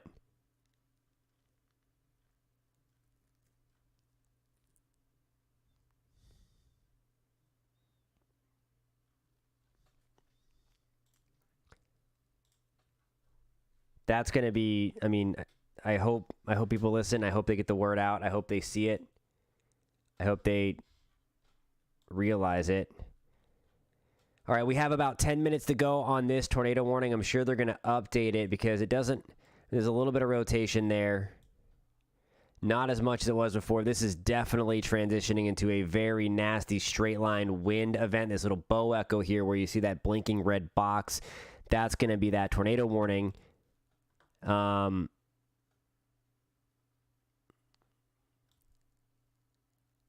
appreciate it, Robbie, and thank you again because you are picking up for the brain cells that have turned off due to the lack of caffeine with the power outages. So that was clutch. So I appreciate you for that and doing that as well. That it's been a really, really, really rough week in Orlando. A lot of people at our station knew Dylan. Really, really tough week. Really tough week. So we're praying for them for sure. It was just an awful, awful week. I really, really hope they do too. It's closing in fast. Good night, Gary. Good to see you as always. Thanks, Jonathan. Appreciate it. Appreciate all the help. And again, appreciate everybody checking Twitter, checking the reports, looking at the radar, tracking this alongside us. we're doing this together. That's what we do on this channel. For those that are just joining us and just finding us, we do it together. So I appreciate the help and all of those storm reports. So as we get ready to wrap this up, again, the severe weather threat does not end tonight, or does not end when this live stream ends. It will continue overnight. Again, tornado watch goes for the rest of Oklahoma till about 1 o'clock in the morning, and that may need to be extended into parts of Missouri and into Arkansas overnight. If there's one thing that you get out of this, if you happen to catch this live stream from Oklahoma or from Northwest Arkansas or from North Texas, it's to treat every severe thunderstorm warning tonight like it would be a tornado warning. The wind behind these storms are no joke. We've already had wind gusts over 110 miles an hour. We're having widespread wind gusts of 70 to 90 miles an hour. So it's nuts out there. So again, I know it's kind of weird to think about that. I know a lot of times severe thunderstorm warnings are just brushed off, but keep that in mind that these straight line winds can do more damage than a weak tornado, and that tornado threat also still continues tonight. So please just keep that in mind, all that stuff. And there is, as Ryan mentioned as well, that tornado warning continues there. There is that until 8:30, so we have about 9 more minutes to go on that one. The good news is the rotation is weakening a little bit, but I use good news loosely because there are also 70 to 80 mile per hour wind gusts embedded in that line of thunderstorms. So it's still pretty ugly. Again, we are going to hop off in the next few minutes here, but the severe weather threat is going to continue through the early morning hours of Monday morning, of tomorrow morning. So I want you to be aware of that. I want you to make sure that you know that. To make sure that you do have a way to get your watches and warnings if you're in this area. If anybody happens to stumble across this live stream or the recording of this live stream as we get off here. So do me a favor and give this a thumbs up. It will help YouTube push this out to more people. I know there are plenty of other people YouTubing the weather tonight, and obviously the meteorologists at the TV stations are in coverage here, as this is a very, very ugly night, potentially destructive. It's already been destructive night, and this is going to continue. Fast forwarding here as we get ready to turn the stream off here, there's going to be another opportunity for a severe weather outbreak, unfortunately, in the 5 to 6 day period. Okay, so that's going to occur in the deep south and southeast. So that is going to be a big focus of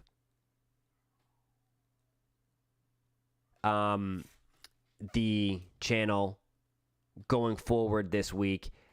Also on the west coast, there's another new storm sliding down the Cascades and into the Sierra Nevada again. And then there's also going to be another shot for snow on the colder side of that severe weather outbreak potential, maybe into Virginia, maybe into Maryland, and then back through parts of the Northeast. There's still a lot of uncertainty on that part, but what I can tell you for certain is that March is coming in like a lion, and it's going to be ugly stuff when we can see more episodes of this kind of destructive weather. Unfortunately, we'll be on top of it. Thank you guys a ton for the support. Thank you guys for the conversation tonight and for just all the help. Again, I hate that we're tracking severe weather in a populated area, but it's awesome to have everybody on board, everybody weather aware, and yeah, I'm just rambling. So thank you guys a ton. Again, be safe. We have one more tornado warning that expires in about 7 minutes. We're going to let that ride. We're going to hang on with you until 9:30 and hope that we get and hope that we see things start to fall apart. Now, the one good thing here is that you'll notice, I just jinxed it. They just issued a new warning. I was going to say maybe it's weakening here. Nope, 77 mile per hour wind gust. There is the bow echo. So here you go. So that's getting ready to roll right on through. 73 mile per hour wind gust, 77 mile per hour wind gust, 62, 63. So there are so many wind gusts over 65 miles an hour tonight. There have been several over 90. All of that stuff. Yeah, this tornado warning is just a small little sliver now. It probably should be canceled. Oklahoma City, heads up. You are going to be under the gun here in the next 20 to 30 minutes. Same deal in Norman. These things are racing as the severe weather threat continues well into the early morning hours of Monday. But I will say there will be a weakening trend once it gets out in here, but still some damaging winds are going to be possible, especially right in that corridor on your screen. Thank you guys so much for tuning in. If you enjoyed the conversation, if you enjoy the weather, if you enjoy nerding out with all of us, as most of us are weather nerds on this channel and love it to some degree, would love to have you subscribe and would love to have you join the community. As I say that, you saw that turn purple there. We have a new confirmed tornado. This is going to be north of Carnegie in Oklahoma. So let's get down in here real quick. And let's go see what this is all about. I'm not seeing it pop up on CC, so there must be a storm chaser on this one. Observed tornado, so Binger, Oklahoma. For perspective, if you're familiar with El Reno, there's El Reno, Oklahoma City. No, seriously, the honor is mine that you guys are here. Honestly, I appreciate you a ton. You have no idea how cool this is to do this with you guys.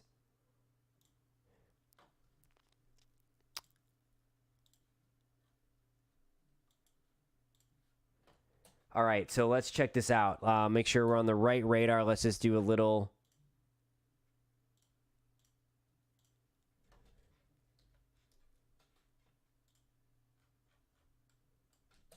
All right. Okay, we are on the Oklahoma City radar. We're on the right one.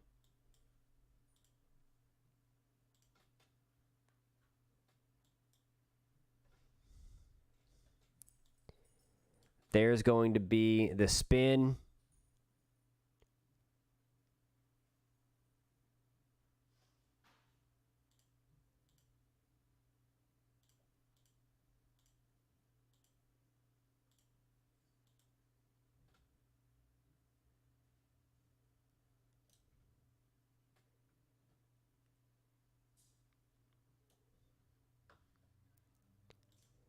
Jeez, yeah, hold on to those. Those, I mean, it's crazy.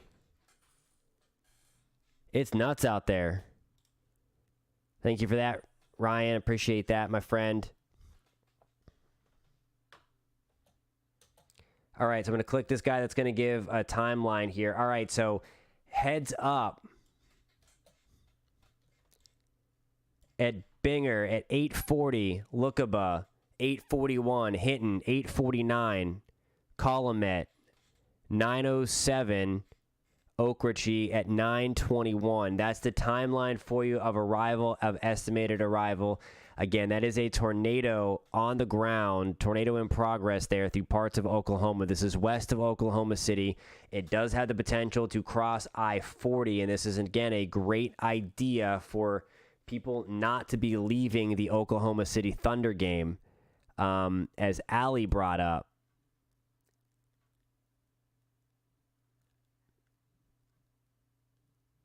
And I'm trying to see. That game went final. So that game is over.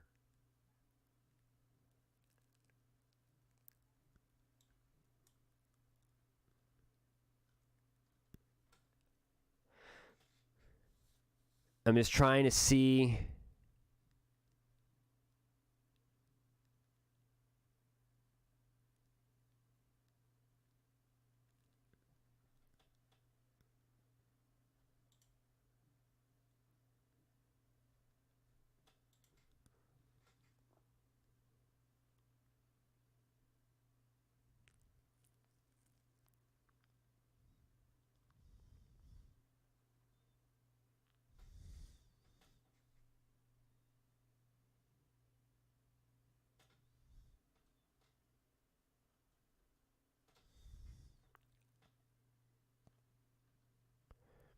I don't see any information on Twitter about the Oklahoma City game. If anybody knows.